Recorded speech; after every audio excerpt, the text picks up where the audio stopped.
Hello, beautiful people. Welcome to Wake Up on a Monday. How are you all? Welcome to another week. It's Monday, the 20th of July. It's just gone 1 minute past 9 a.m. British summertime, and I am your host, journalist and broadcaster Sonia Poulton. Thank you for being here. How are you all? Simon said I'm late. What a telltale. What a telltale. How are you all? I hope you had a fabulous weekend. Welcome to the show that knows if they can't control you, they will hate you. Let them hate. Remain in your supreme power. Boom. Welcome to another week, The Wake Up Way. How are you all? I hope you are fabulous. Fabulous, you beautiful people. We have a very busy show for you, so I'm going to get cracking ASAP, pronto, right now. We're going to be joined by journalist John Booth. He has a fascinating history. He worked for Peter Mandelson. He was sacked by Peter Mandelson. Then he worked in Washington. He worked in Washington for the Washington Post. He had a lawsuit against Murdoch to do with Mandelson, and he won. He has plenty to say about Andy Burnham, who will begin his new reign today. How are you? Morning all. Morning all. Have I got a new lamp? Wait, what? No. Is it just kind of looking different, perhaps? Like something's gone on with the lighting. If I look a funny color today, don't blame me. Blame my lack of understanding and knowledge about lighting. How are you all? I hope you are fabulously well. We'll also be joined by the very lovely Clive Dakar, who will be with us answering your questions. And if you have any, pop them in the chat when he's here. And hopefully I will see them and be able to present them to him. We'll also, loads of news, loads of comment, your shout. And Wake Up's wind down is about kind of trusting the process. And good morning to Sly Anth, who's good morning from Leicestershire. And good morning to Carmel Brown. Good morning to you all in the chat. How are you all? Randy and Mr. Dunham and Jen Fish and Vanessa and Amno. London Lady said she was having difficulty finding our show today. Yes, it's not coming up on the recommendations. Please press your bell. I think that's what it is. Color balance is off, right, Fred? Yeah, I know, right? Anyway, we'll cope with it today. We will cope with it today. Thank you. I appreciate that. Yeah, I know something just kind of happened with I haven't really touched it. It's weird, but anyway, I'm here and I'm ready for you. And yes, who wants a cuddle? Gary wants a cuddle. Most grandiose of rising, says Bass Driver. So let's kick off with the news, shall we? Conservative MP Patrick Spencer was found not guilty last week over 2 counts of sexual assault stemming from an alleged incident at London's Groucho Club in August 2023 when he was accused of cupping the breasts of 2 women. Following a trial at Southwark Crown Court, a jury found him not guilty on both counts last week. Spencer maintained his innocence throughout, stating that any physical contact was accidental and unintentional. He briefly sat as an independent MP after having the party whip withdrawn from him. But last week, following his not guilty verdict, the Conservative Party officially restored the whip and lifted his suspension. His constituency is Central Suffolk and North Ipswich, and he will be returning back to the fold. So not guilty. And very interesting stuff going on about the BBC. We knew it. We've seen these people, this organization, this institution is breaking down. It's breaking down. They can't maintain anymore. So the BBC recorded its steepest annual decline in TV license fees since COVID. So there was over 500,000, so to be precise, 539,000 households cancelled their payments, the TV license, over the last financial year. That's a drop of 2.5 million paying households since 2020. The Culture Secretary, Lisa Nandy, and the new head of the BBC, Matt Britton, have said that this funding mechanism is no longer fit for purpose in the modern media landscape, and they're right, but they want to do something even more dastardly. They want to introduce the universal household levy. Now, that is a mandatory fee which is charged to every household, similar to a council tax, or applied directly to home broadband connections. So if they decide to go with that, there's going to be no escaping it, because they'll get us at source from our broadband providers. So we shall see. And there's also the possibility of like the Finnish model, which is also being considered. And that's where A household levy, similar to the universal household levy, is linked directly to income. So it means that wealthier households pay slightly more while lower income homes are exempt.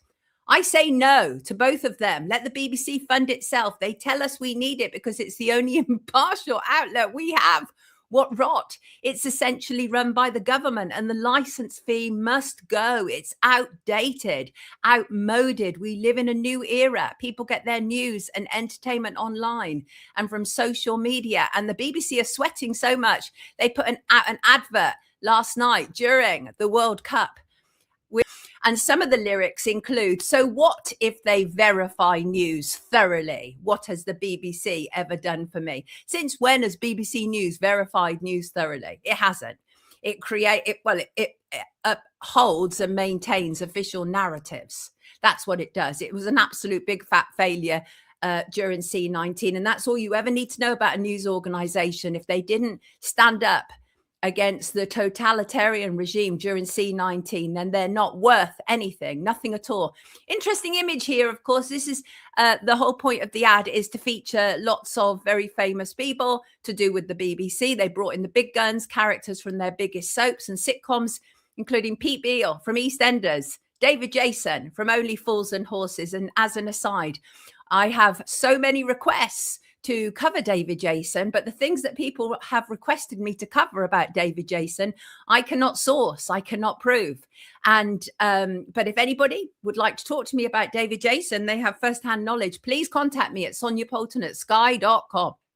And so, yes, we shall see what they're going to do because their charter is up. The BBC Royal Charter expires on the 31st of December, 2027. The UK government formally future-proofed the broadcaster for a new 10-year period starting 1st of January 2028.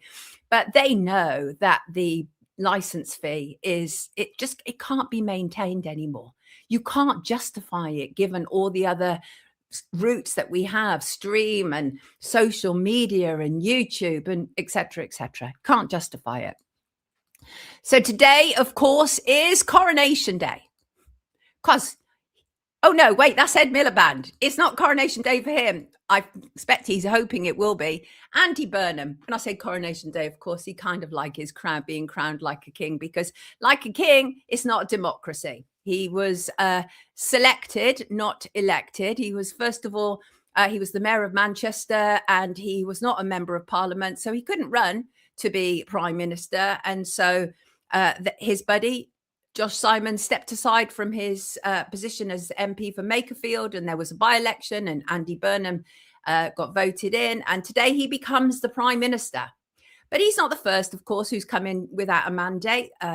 Liz Truss, Theresa May, I think she did. Boris Johnson did on one occasion. Rishi Sunak, load of them have. It's nothing new. Gordon Brown, it's nothing new. It's nothing new at all. Doesn't make it right, of course. And this is apparently the new era, taking us back to the place we were as a nation before Margaret Thatcher brought in a hard, cold politics. And Burnham, of course, is making all the right noises. Well, he has done over the weekend. And that is the big headline, scrap digital ID cards. He's expected to scrap Keir Starmer's plans in a reset of priorities when he enters Downing Street today. He says he plans to redirect the resources earmarked for the scheme towards tackling the cost of living. That's what we've been told. Now, these are people-pleasing headlines because Andy Burnham is very keen to distance himself from something so unpopular, but it will be back. Of course it will. I'm sure he's been informed of the petition opposing the introduction of digital ID cards last year, which rather when it was announced last year, and that petition attracted over 3 million signatures.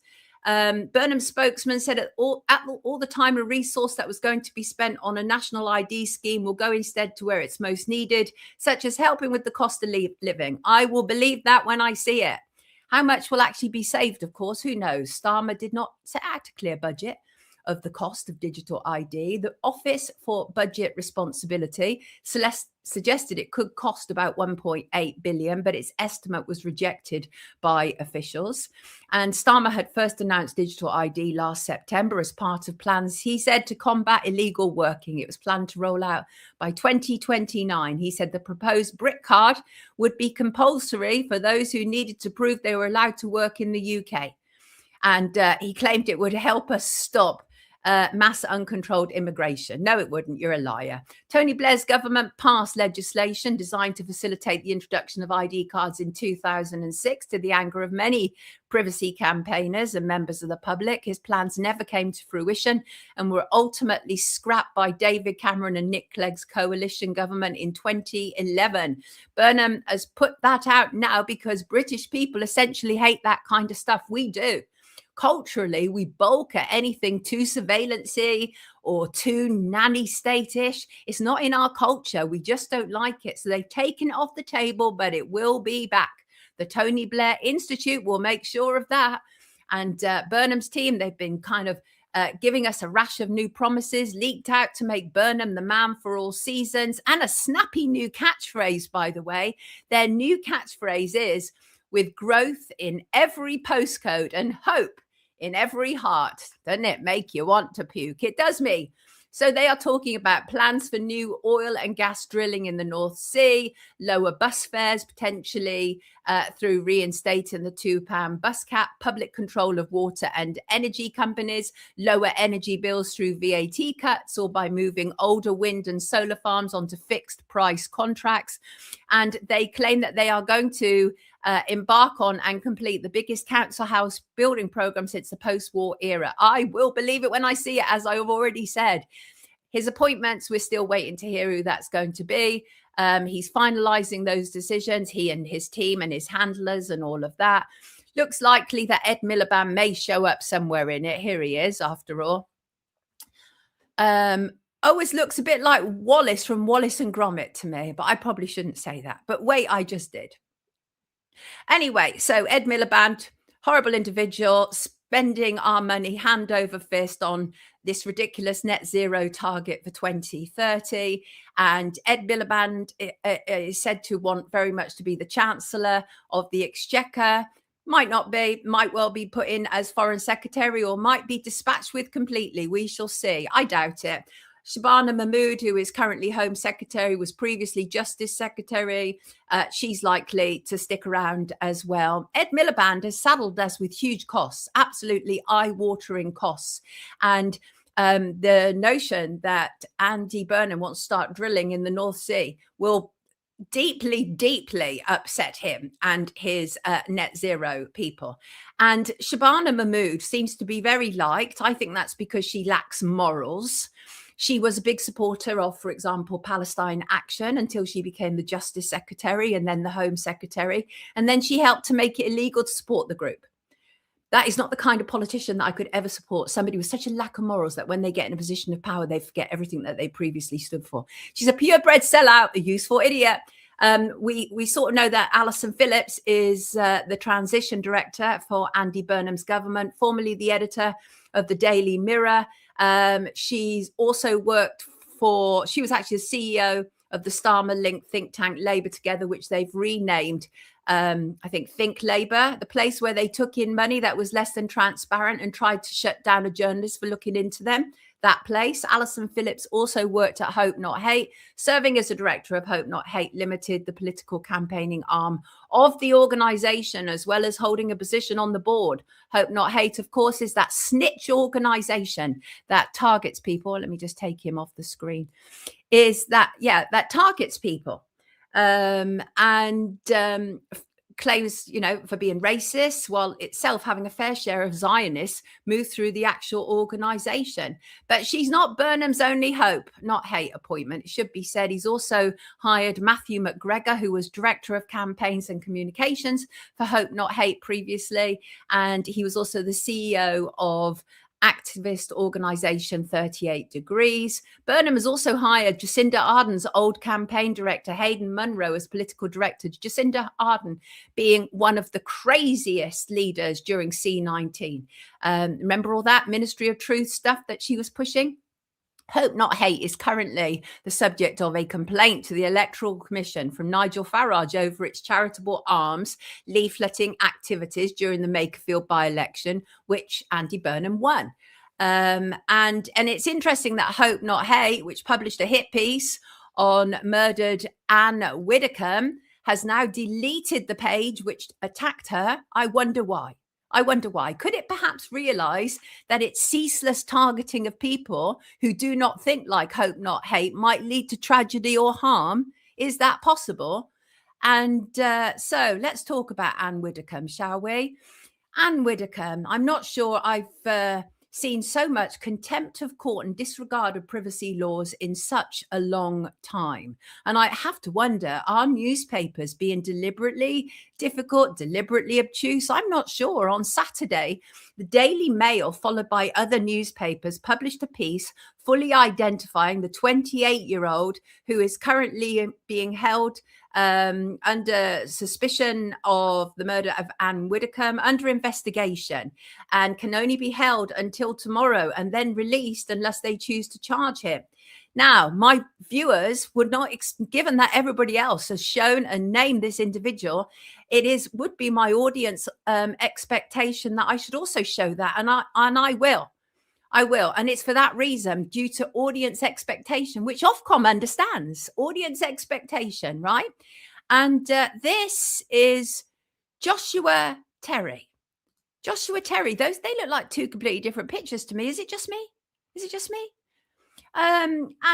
So they went in deep on him, actually. Okay, base driver. No, it's not just me. Right. So they wrote about his council house in Rotherham. Maybe withdrawn. I'm not sure what that's about. So they wrote about his council house in Rotherham. They wrote about his dead father, about his family having served in the military, what the community thought of him, about his charity work. Neighbours this week described him as polite, quiet and shy, saying he would take the bins out for them or hold on to parcels on their behalf, all that sort of stuff. And such extraordinary behavior. It's as if newspapers have not learned from previous mistakes, but I don't think they care. It's a market where there is so much choice. The race to be first does not care about little things such as will my actions and what I say throw any potential trial. And it's going to be very interesting because arguably Nigel Farage has also contributed to a potential contempt of court. And it's important to know that contempt of court and sub judice starts from the moment somebody has been arrested, not from the moment they've been charged. So it's going to be very interesting. I'm not saying half of the stuff, even quarter of the stuff that's been said in the Daily Mail, and I won't. And you've got people like Nigel Farage who's saying, I have it on good authority that the murder suspect was hard left activist, giving details about this man. Then you have tabloid hack Dan Wootton went further, did a whole show about how he has all this other evidence. Dan and the Murdoch press, who paid him handsomely for a very long time to be a hack, have long interfered in justice. I wouldn't trust them as far as I could throw them. I've seen what happens when allegations are first aired on social media. They either get killed off or the person responsible ends up being pursued through the courts. Do people not want justice for Anne Widdecombe? It's very odd. Legally, since 2018, the Cliff Richard case versus BBC, people who are arrested for police interview are entitled to privacy. And for some reason, not getting it. And it's very, very weird indeed. So we don't know any more. Not really. They can all surmise. They can all make up their stories. There's outrageous stuff on social media that's taking place. But this man remains in custody and can be held, as I say, for questioning until Tuesday. And poor Anne, really concerning. A few days before she was murdered, she did this show where she invited the cameras into her home. That sort of stuff makes you super vulnerable, people. It does. If you are a public figure, it does make you very vulnerable. And Kaur, one of our viewers, contacted me, and he's not happy. He said, is it not patently obvious to everyone that regardless of the circumstances of Anne's death, it is being used to enforce a narrative for a need for added security for politicians along with legislative reform. Could it be that some of them know exactly what is coming and just how angry it is going to make the general public? So much so, in fact, they expect us to pay for their protection. And CARLE sees lots of inconsistencies, and I tend to agree with him, because MPs want to be protected from our criticism. They do not want to be held to account. We have seen a few MPs in recent times set the police on constituents who contacted them about issues, including the Middle East and the COVID lies. So yes, Senton, absolutely, CARLE is spot on. The moment I read it, I was like, he knows the score. So yeah, there you go. And this poor woman, I have to mention this poor woman. She came here to study. Kirandeep Kaur, 24, allegedly attacked while she slept by Daniel Sean James at her home in Hayes, West London on the morning of July the 12th this year. She had been living in the UK since 2024 on a student visa. She suffered a stab wound to the chest and was pronounced dead at 8:26 a.m. on the morning of July the 12th. She was actually sleeping next to her husband, and her baby was there as well. And her mum, speaking from, I think, Pakistan, possibly, said, "We didn't realize hooliganism and violence is happening there too. We want justice. We want our daughter's body returned." And obviously, they're heartbroken. They sent their daughter here to study, and now she's no longer with us. Absolutely outrageous stuff. And Daniel Sean James was caught on CCTV and doorbell camera approaching 3 different addresses before coming up behind a man in his 20s in the street and stabbing him in the back. So clearly a deeply disturbed and troubled individual. And then minutes later at around 7:51 a.m., he allegedly kicked at the door of the home of Mrs. Kaur, which he shared with her husband and their 3-month-old baby, and broke him while they were asleep in bed. It's really awful stuff. And he's already been in court. He broke both ankles trying to escape. The Old Bailey was told that both victims were complete strangers to the defendant, who was treated in hospital before being taken into custody. And the judge has set a plea hearing for October the 1st and a provisional 3-week trial from April the 5th next year, while James was remanded in custody. I think so too. So I hope you are all well, you beautiful people. I see that my first guest has already arrived. I just want to check in with you all. I have to admit, base driver, I'm not a fan of Hayes. I drove back through Hayes last week when I was coming from Oxfordshire, and it is, honestly, it's horrible. It's a real dump. It's an unpleasant place. Yes, Crafty Kim, it's interesting, isn't it? But I don't think Anne did have CCTV on her property, because all the images, all the potential contempt of court, breaking privacy law images that are being put out by the Daily Mail and other newspapers is from neighbors' cameras, right? And all the quotes from neighbors' cameras. No, Drumstick, I'm not convinced it actually is a racist motive, because he didn't know the people involved. I don't think they're treating it as that, in terms of, if you're talking about, are you talking about Kirandeep, who I've just talked about, Kirandeep Kaur? Thank you, Nathan. I very much appreciate that. Very much appreciate that. And thank you, Nathan, for all your help in promoting our show. That is truly, truly appreciated. Look, guys, I'm not going to wait anymore, because I really want to talk to our first guest. You're going to love what he has to say. You're going to love hearing it. So let's bring him in. Here he is. His name is John Booth. He is a journalist. How are you, John? Good morning, Sonia. I'm very well. Thank you. Thank you. Thank you for coming and joining us. What a rich history you have. You've done so much. I think you describe yourself as a Yorkshire-born journalist and writer. There's so much more to John Booth than just being born in Yorkshire, let me tell you. So let's get cracking, shall we? You know, it's really weird. When we had a brief conversation yesterday when we were just doing a tech check, and we were talking about how it just feels that everything is coming back around again, with Andy Burnham being selected to go into the top job at number 10. And you understand that world so very well, don't you? Because back in the 80s, you were headhunted to work for Peter Mandelson, and you were headhunted by Peter Mandelson, right? Yeah, that's right. Yeah, a long time ago now, and I didn't know anything about him, Sonia. I'd been abroad. I've lived abroad quite a lot, fortunately, in my life. I'd been abroad and came back to Britain, was looking for something to do, worked in a Labour by-election in mid-Wales, and Mandelson was also a volunteer there. And then he subsequently rang me up and said he'd been appointed director. He'd never run a press office, and he knew I'd worked for the National Union of Teachers, and I'd been a journalist with The Guardian and the Washington Post and a newspaper in Africa and so on. And so could I come and help? And the honeymoon didn't last very long. He got rid of me after about 6 months with the dire threat that I ever made a fuss, I might never work in Britain again. And I thought, this is not a comradely person who should have any influence in the Labour Party at all. But Neil Kinnock had appointed him and stuck with him, and he's still saying nice things about him, or he was until the Epstein stuff came out. But right, it's all a long time ago. I've done other things since then. Oh, you've done loads since then, but I think it's a brilliant, because it informs so much of what you know about politics. And the picture I brought up on the screen is, of course, of Peter Mandelson, Jeffrey Epstein, and the man formerly known as Prince Andrew.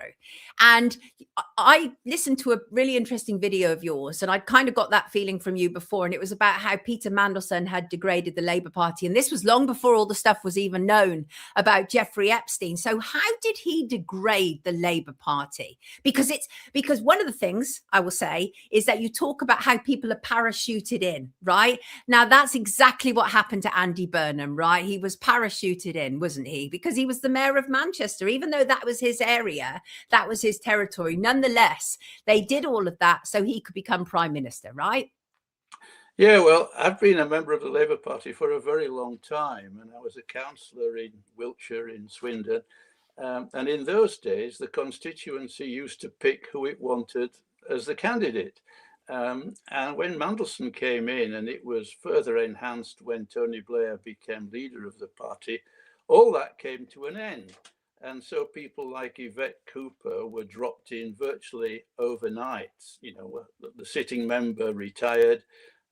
She was dropped in from a short, and this has been going on. So there are people now sitting in Parliament who'd had no previous connection with the areas where they nominally represent people.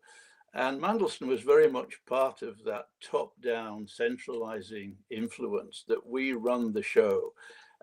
And his belief was, and I thought it was a wrong view and a cynical view, that people who voted Labour had nowhere else to go. And so whatever the leadership did, they would line up behind them and loyally go out and distribute leaflets and knock on doors and all the things that political volunteers in all parties do. And I didn't believe, A, that was true, and it was a cynical view. And from my point of view, you can't run a movement of progression from the left on the basis of cynicism and manipulation. It just doesn't hang together. And various people who've fallen foul of that regime, I'm not the only one by any means, a long time ago, and journalists who've lost their jobs and their careers because of Mandelson's influence. And we've resulted in the democracy that we now have, which is very tainted. And it's just a sad outcome for a country which I'm a great believer in. I'm a patriot. I've lived abroad a lot. But it doesn't represent the best of what British people are about. And the work I've done, and when I was so encouraged by your work on David Kelly, thank you, is to do with helping people to understand those parts of our history, which is largely hidden. Yes. And, you know, we've had nearly 50 years of Rupert Murdoch's malign influence, and he doesn't tell people what's going on in the world, not at all. And so my work has been to try, I mean, once I'd fallen out with Mandelson and was told that was the end of any hopes I had of being. Well, you refused to go along with the spin, and he became known as essentially the king of spin. Everything was subject to spin, wasn't it? It was very much that kind of Alistair Campbell tabloid mentality that has suddenly become into Parliament, and you refused to go along with the spin. And that's why you got elbowed out, wasn't it? Well, there are lots of reasons. We'll probably never know them. But I had to sort of pick myself up, and I'd been a Labour parliamentary candidate. I'd been a councillor. I'd worked as a full-time official for the Teachers Union, what used to be the NUT, now the NEU. And so I had a fair bit of political experience of one kind or another. And I think Mandelson probably saw that, rather than as an asset to the party, as a bit of a threat, because he had a controlling instinct. Another person who was briefly chief press officer after, and I think director of communication after he left, said Mandelson doesn't have a democratic bone in his body.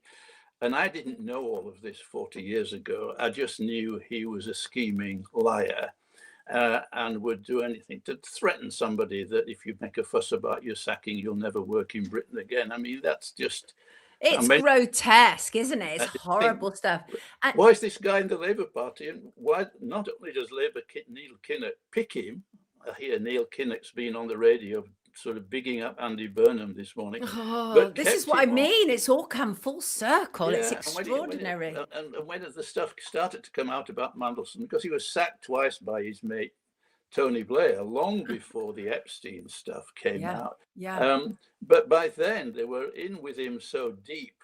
And by then I suspect he had so many secrets and so much dirt on so many people that they weren't about to get rid of him and do all of that kind of thing. And it's taken the ultimate thing of being appointed by Starmer to this top diplomatic job in Washington, and for the emails to come out, and for it finally getting to the point where even his friends say this is not sustainable. And the Business Global Council had built up all on the back of his Labour Party contacts. I mean, there are millionaires who've made lots of money through consultancies and PR.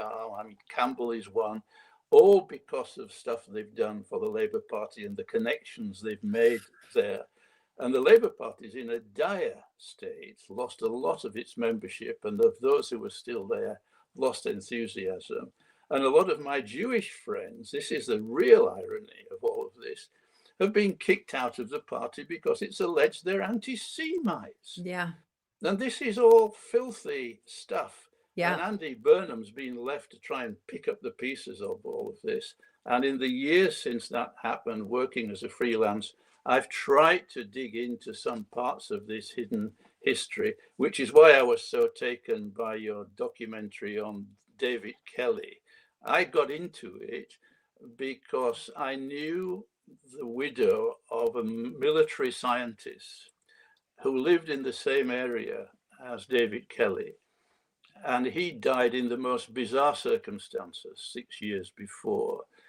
She'd found his body in the morning, stuck underneath the car with the garage door closed and his mouth near the exhaust pipe of the car.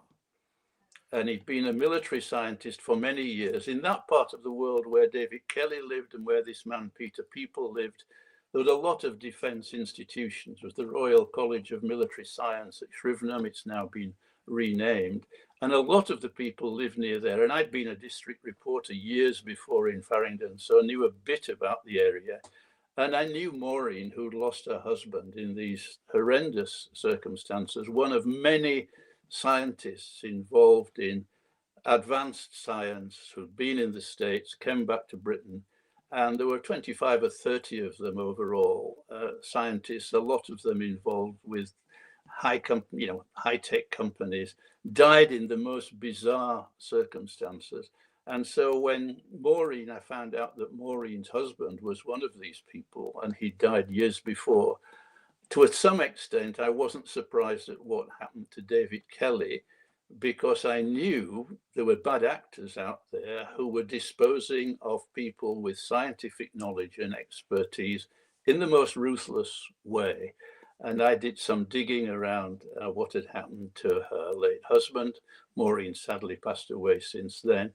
And so when the David Kelly story was done in the way that it was done, and which you've explored, I thought very, very well. Other people have done it. Miles Goslett has done it. Norman Baker has done it. George Galway's done it. But I thought yours was a very balanced presentation without jumping to any conclusions about any of this. And that's the kind of stuff I've been doing on 9/11, on Grenfell Tower, historical stuff like the Battle of Arnhem, And I've been on the margins. I've not earned any money from political writing for the last 40 years, but I've done this stuff in an effort to try and throw light on what one of your followers said last week was brainwashed Britain. Yes, People we have savvy viewers. We absolutely do. Now, I want to pick up on something you just said there, right? And that is the fact that you had an excellent journalistic career. US, UK, it was going fantastically until something happened. And that was a book came out by Donald McIntyre from The Independent. And you were defamed in it, right? And so you took legal action and you won. And that was when your career in the UK was essentially over. But tell people a little bit about that libel action, will you? Well, I was hired in by Mandelson in 85 and sacked in 86 with all these threats about how I'd find it difficult to earn a living in Britain and all the rest of it. And I turned my hand to various things, freelance for different places. I was doing the cricket reports for the Observer on a Saturday. I was subbing stuff. I was training would-be journalists at universities in London. I was playing the piano in different places to earn a bit of money. And 13 years after all of this had happened, being sacked by Mandelson, a book came out by Donald McIntyre, who was one of the political correspondents at The Independent. And it was a very friendly biography of Mandelson. And I didn't bother with it. Paul Routledge at the Mirror had written a very critical biography of Mandelson, which I did help with. But I didn't know this other book had been written. And a friend of mine rang me up and said, there's a new book out on Mandelson. I said, oh, yeah. And by then, I tried to put Mandelson behind me because if you're living in London as a freelance, it's hard work paying the bills. So you just got to get your head down and work nights and work weekends and all the useless stuff you've got to do. And I went and got it. And he says, well, the stuff in it about you, it's not very nice. So I went and got a copy, and sure enough, what appeared in this book, this was 13 years after I was sacked, 1999, was some of the stuff that Mandelson had used to get me sacked from the Labour Party, plus other bits of things about me which were not true. So I was faced with this dilemma as a freelance with not much money, taking on the publishers of this book, which was Rupert Murdoch through HarperCollins, his imprint, and the author, who was regarded as a respected Westminster lobby correspondent. And I got 2 free hours through my Union of Journalists membership with a lawyer. And he took me through the story for an hour. And then he said, that's your hour up. That's your first hour gone. What do we do with the second hour? And he said, well, you go away and you assemble as much information as you can, documentary, to support your belief that what's been said about you is untrue, and get as many people as you can who, if it came to trial, would be willing to go in the box to testify that you've been lied about. And so by then I'd met Robin Cook working for the Labour Party and Frank Dobson and quite a few other people who were then in the new Labour government. And they weren't gushing with enthusiasm to go into court against Peter Mandelson, because by then he was, he was a great mate of Blair in 1999. But they were willing to do it. And I said, it's not going to come to that. They won't. Once they see the names of the people who support me, they'll back off, basically. And Dennis Healy had said nice things about me when I'd been working for the Labour Party as well. And they backed off, basically. And I got a hardback libel settlement. But much as Mandelson had threatened, within weeks of winning the settlement, my shift at The Guardian, one day a week, was ended. And my shift at the Observer, which at that time was part of the same media organisation, I was only doing cricket roundups and match reports and working with Vic Marks and stuff on sport. And that ended as well. So I was back to seeking more work. And that's what happened, really. But then with the money that was left over from the libel, I had the mischievous thought that in the general election in 2001, I would run against Mandelson as the genuine Labour candidate. I love it. And I knew the Northeast because that's where I'd done my apprenticeship in County Durham. I had a friend who'd married a woman from Hartlepool, so I knew people there as well. And so I stood as the genuine Labour candidate. The returning officer wouldn't allow me to put that on the ballot, but that's what my publicity said. And I ran against Mandelson. And in part, it wasn't just to spite Mandelson, who by then was beginning to lose credibility even in his own constituency. But because I'd lived in America and maintained connections, at the time, so the election was in the summer of 2001. And in the January of 2001, George Bush had been inaugurated as president of the States. And I'd spoken to an old girlfriend of mine in Washington from my time of living there. And she told me that there was going to be a war in the Middle East. And I said, how do you know that? And she said, well, my doctor is a military reservist. And he'd been told to be on standby for something's going to happen which will provoke a war in the Middle East. And he's got to be ready to go and serve in the Middle East. So my plan in standing in Hartlepool, if I could get a second source to confirm what my old girlfriend had said, then I was going to use that and say, because an election gives you a platform, which you otherwise, I couldn't get a platform because obviously I was out of favour because I was critical of New Labour and critical of Blair and Mandelson and so on. And I was going to make that an issue, but I couldn't get a second source in time for the June election. But then came 9/11 3 months later. And we now know, of course, the war against Iraq had long since been planned. Blair knew about it. It wasn't 9/11 that caused the war. It was 9/11 which gave them the excuse to precipitate a war in which many British people died. And I was very moved when in the subsequent general election, Reg Keyes, whose son was a military policeman who'd been killed in horrific circumstances, he stood against Blair. And this is all that those of us who are on the outside of politics can really do. We make a gesture and we appeal to people and say, look, you've been taught things which aren't true.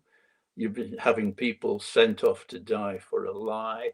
This is not what Britain is about for most of us.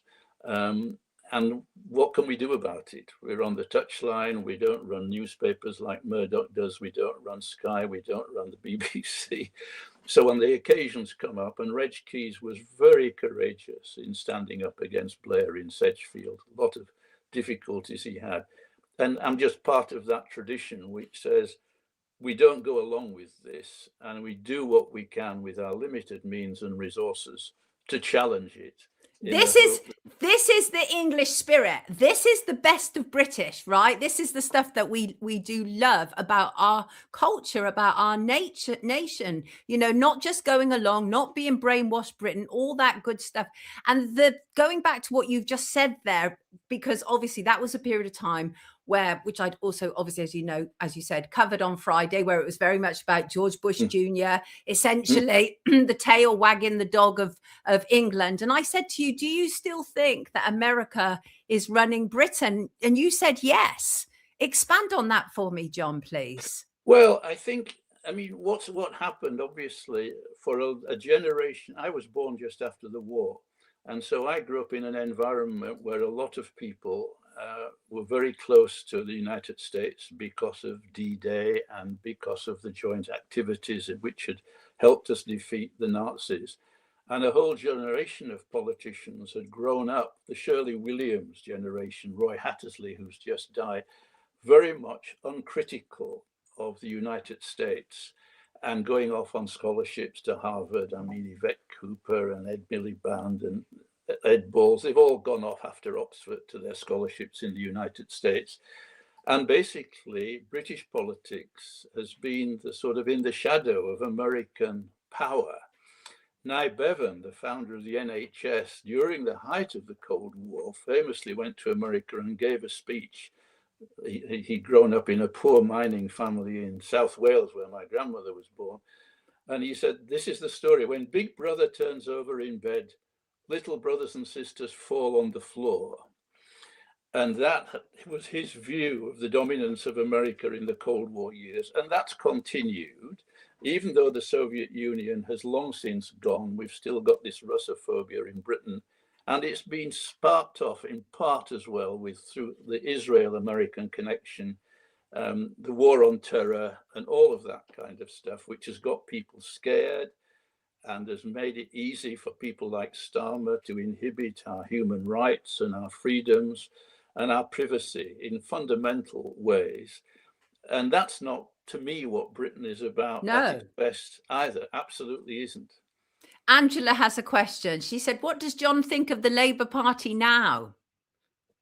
Well, there's not a lot of it left. I live in Scotland, in the constituency of Gordon Brown. And the last meeting I went to, for the whole constituency, there were 5 Labour members present. And a lot of people have either given up on politics altogether. Quite a lot of friends, including my Jewish friends, have joined the Greens because they've been pleased at what the leader of the Greens has said in relation to Israel and the whole anti-Semitism crisis that was a scam, essentially. And so there isn't much of it left. The question now is, on the day that Andy Burnham goes to see the King, is whether anything can be rescued from it to drive it forward. And I just don't know. Time will tell on all of that. But the force, I mean, it was never a perfect instrument. We know that. We know that. It was made up of human beings, and it was founded at the time when Britain had the largest empire in the world. So it's got all kinds of internal tensions and problems about that. And on Israel, Nye Bevan, the founder of the NHS, was a founding member of Labour Friends of Israel. So it's got this very, very mixed history. And the question to me is whether now, at this point in time, when we have to face real issues with a very weak economy, where a lot of our young people are facing no prospects of work, they're stuck, the ones who have been persuaded that a university degree would get them a better income, they're stuck with huge amounts of debt. There's a huge problem. When I was a councillor in Swindon, we were building thousands of decent council homes. Right. And it's not happened. For years, there were people coming out of the slums and the bomb-damaged parts of London to live in Swindon, and they had a garden, a house built to Parker Morris standards with bathrooms and a garden. Some of them even had a view of the Wiltshire Downs. And it was heaven. And that's what happened. That's happened within our history. And we have it within our capacity to do something similar now. The question is whether the people who are now at the top of the party, who've not largely been elected by anybody, the self-perpetuating clique, really, can do anything about it. And whether Andy Burnham, it's very funny, me living in Scotland, and Andy has been styled the King of the North. Well, Andy's actually nearer to London than he is to me, and I live further north. Oh, they're gonna do a number 10 in the north, aren't they, for like half of the week? That's the plan. I mean, as a northerner myself, I'm in favour of that, but it ignores the fact that the Scottish border doesn't start till 100 miles north of Scotland. Right.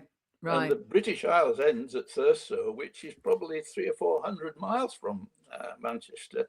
And so that notion, it betokens a very narrow view of things. And some of the people around, we'll see how it turns out. I'm not somebody who rubbishes everybody, because as with journalism, there's good journalists and bad look at us, John. We're all right. There are people, but I know from experience and that of many others that truth-telling and career advancement rarely go together.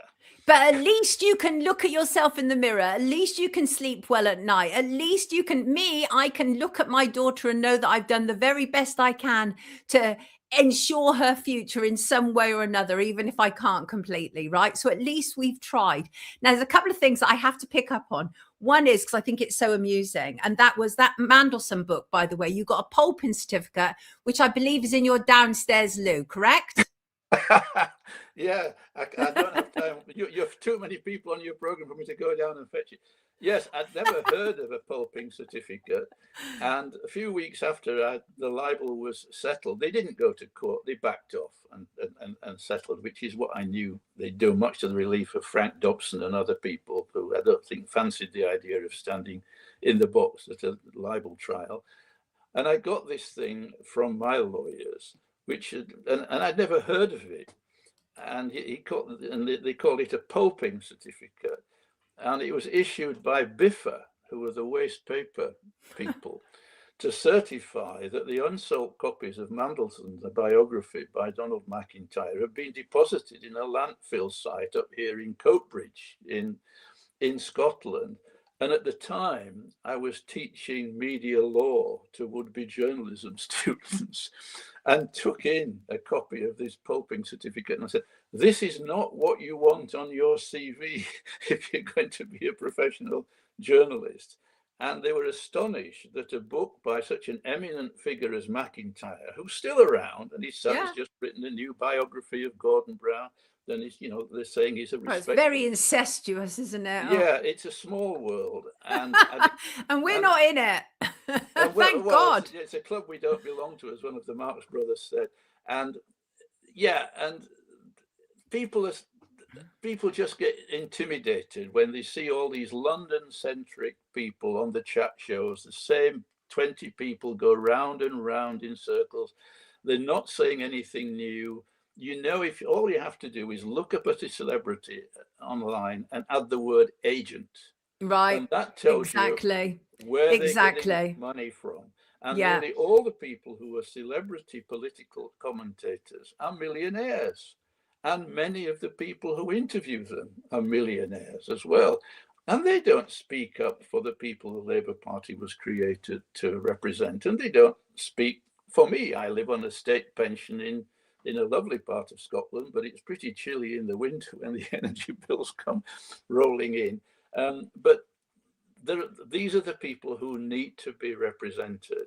And most of them, in my experience anyway, have got experience through their work, whether it's in the civil service, whether it's in the armed forces. Some of the people who respond to you online here have nearly all got stories about the wrongs and injustices that exist within British society. Yes. And they're looking for means by which they can put these things right, if not for themselves, for their children and for their grandchildren. Exactly. I want to show an image on the screen, and I'd like your feedback about this individual, please, because we briefly mentioned him on Friday's show in relation to what was going on in terms of Iraq. It is, of course, Robin Cook. And you knew Robin, didn't you? Yes, Robin was the minder for the first by-election I was involved with, which was in Hammersmith and Fulham in 1986. And that's when I met him working for the Labour Party. And then after I was sacked by the Labour Party, an MP gave me some part-time work. He started an all-party group on climate change. And Robin was one of the first people to sign up to that. And his death, as well as John Smith's, and Robin's junior minister in the Foreign Office, Derek Fatchett, was a good friend of mine. I saw his widow a fortnight ago. They all died young, along with Mo Mowlam. And that opened up the space for people like Mandelson and the people who are his disciples to step into the gap. And history would have been different. We can all say this, had these people survived. But they were living in a world which made it toxic for them to have a future. And yeah, I mean, Robin had his quirks, as we all do. I certainly do.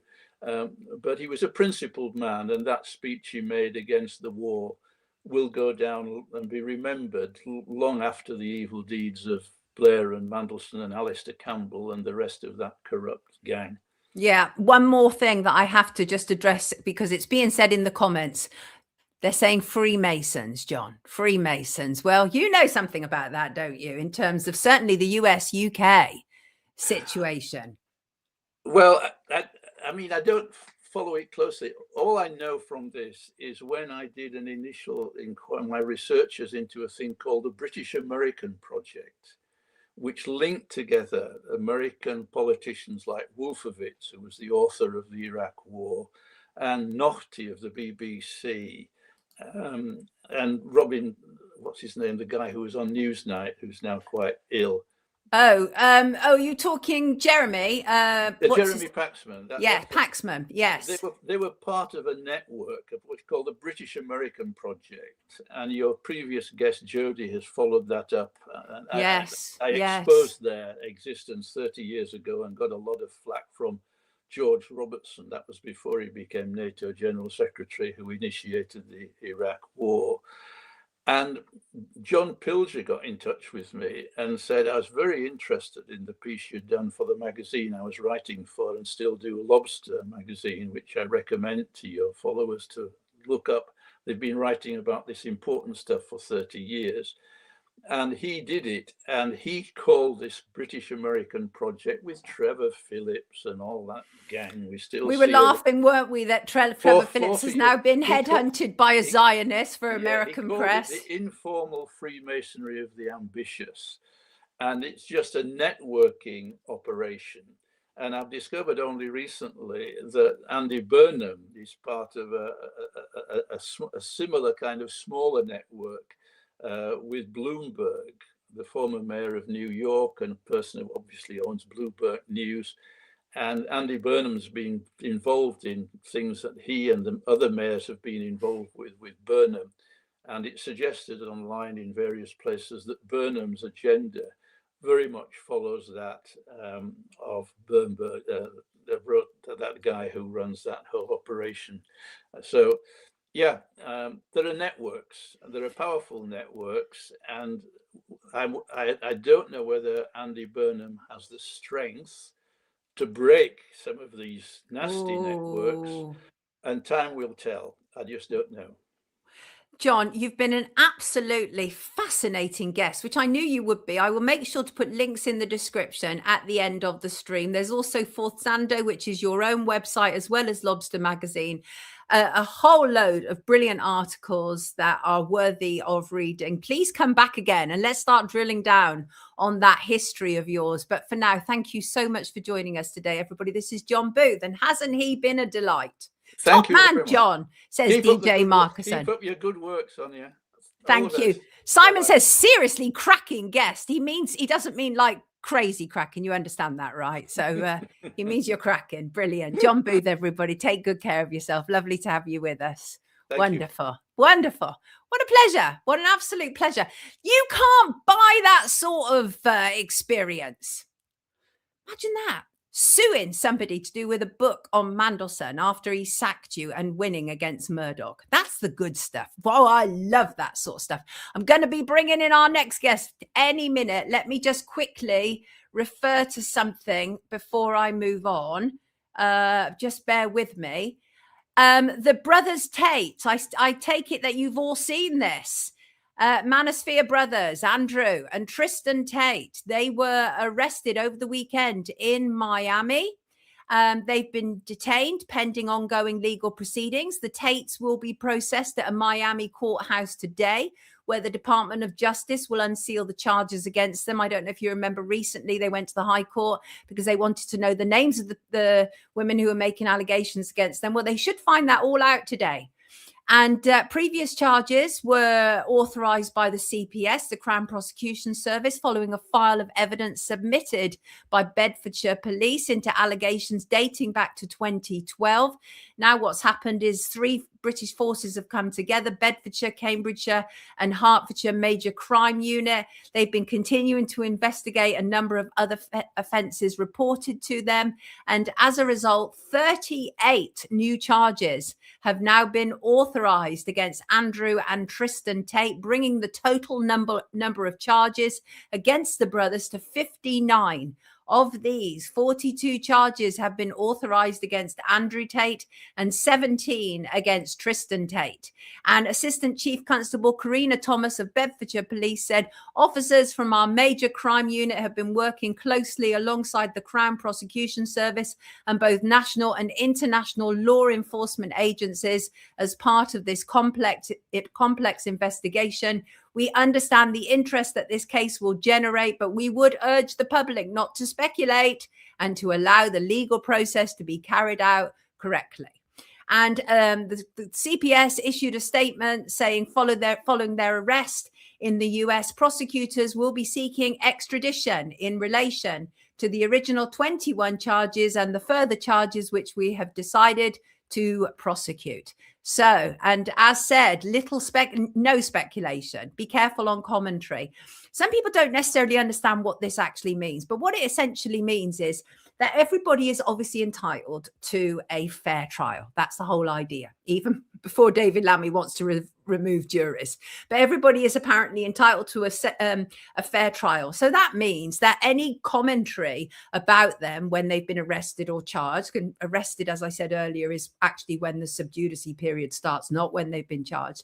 But any commentary could act as sub judice, could throw the trial, could be used by the defence to say no, our client can't get a fair trial. And that's the thing that worries me, in part to do with poor Anne Widdecombe, because the way that everybody's going, it's like nobody wants her to have a fair trial, which is a bit concerning. So we shall see what happens. But in terms of the Tates, everything's online.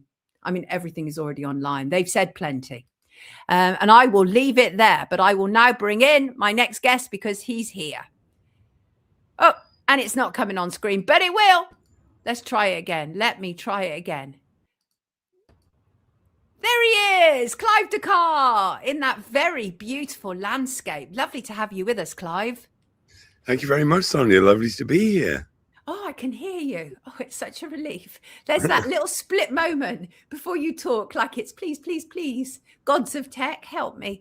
Wonderful to have you with us. You are often referred to as the supplement man, but there's so much more to Clive than just being a supplement man. Although, as I said, and as I've said over the last couple of weeks, Clive's supplements are literally the only ones that I've been prepared so far to promote on Wake Up. So that's a compliment, Clive, because I'm a terrible snob and I won't promote anything that I don't believe in. And your supplements have worked a treat for me, and you know that. So, purveyor of natural health and a promoter of keeping away big pharma as much as humanly possible, right? How are you doing yourself at the moment, Clive? Yeah, I'm very good, thank you. I had two very interesting people come last week. Both of them suffered from exactly the same issue. And the first one had had multiple sclerosis for something like 5 years. And she'd just been getting worse, basically, as they do. And she found the answer. I'll tell you what that is in just a moment. The other woman had a weight issue. She had tried every diet, including virtually starving herself to death, and had got absolutely nowhere. And both of them had the same problem. They were both dehydrated. When the woman with multiple sclerosis started drinking 4 liters of water a day, all her symptoms went away. And the reason that the lady couldn't lose weight, as far as I was aware, was that she wasn't drinking any water at all. And I said, look, you're not drinking any water. And she said, oh, everybody tells me that. And so, when everybody tells you, maybe you should start listening. Yeah. I was serially without water for a very long period of time. And I just had to work out as an adult how I was going to get a sufficient amount down me every day. So I do obviously basic stuff, lemon, lime, anything I can really to kind of fancy up a little bit without taking away essentially what it is. And also for the last, must be 6 months now, I started every morning with warm water rather than a coffee first thing, which is makes me feel better. It actually rather than starting the day feeling all buzzed and wired, I actually feel calmer, Clive. So the power of good water, eh? So we have plenty of questions for you, Clive. Can I get cracking? Yes, please. Yes. Right. So I'm going to go from the chat. First of all, Mel says, Can Clive give me advice on sciatica, please? It's really aggravating me lately. I already take his magnesium. Anything to add to that, Clive? Well, many people believe that sciatica is caused by stress, and clearly we're all stressed. It may be that she's using the right magnesium but isn't taking enough of it. I had a suicidal client some time ago, and I felt that they were so low on magnesium. They had all the symptoms, from twitches to spasms to cramps and so on. And I suggested that she took 2 magnesium capsules every hour or so. And 36 hours later, she rings me up. She'd taken 24 capsules in about 36 hours and was no longer suicidal. So all this stuff is really wonderful to hear, and I do understand. And let's be clear, we're obviously on YouTube. We're not making any major medical claims here, people. Okay, this is just Clive's testimonies about his clients, which is important also to be able to share. But I know about that kind of having a huge amount at once, because that's what I did for my arthritis before. And you'd said to me, essentially you need an emergency measure. And I will do the same thing with your vitamin C as well. If I start to feel a cold coming on, I'll do emergency measures of them, Clive. So I'll up the intake of them. And that does seem to work. It really does. So I'm definitely not stressed. I hate that word. I will persevere, says Mels. Amy says, which magnesium is best to take? Well, of course, we're going to recommend Clive's, aren't we? Clive's magnesium. But you have 2 kinds of magnesium, don't you, Clive? Well, we actually have 3. One's a liquid, which you can rub in if you've got somewhere sore. But I prefer just to take it orally. We do 2 types of capsules. A blend which has 4 types, which is what fixed my own arthritis 40 years ago, and many other people's as well. Then we do one called magnesium L-threonate, which some people really like for a number of reasons. But personally, I use the blend. I like that one. Gringa Polska says, is water safe? Sounds like an innocuous statement, but it's an important one, isn't it? Well, it really, in often cases, isn't. And personally, I get my water from a spring. There's a website called findaspring.org, and you can look up your postcode, see if there's one near you. And I've got like 10 hard plastic containers, which are the safest type of plastic. And once a week or so, I'll go to the spring, fill up a dozen containers, and drink water from that. As far as bathing is concerned, if you're in London or a big city, or even maybe a small one, you might be in big trouble if you're bathing in recycled sewage. They can't filter out the drugs. It's horrendous. So why is there gender confusion in the world? Could it be all the birth control pills that right? So much questions, right? And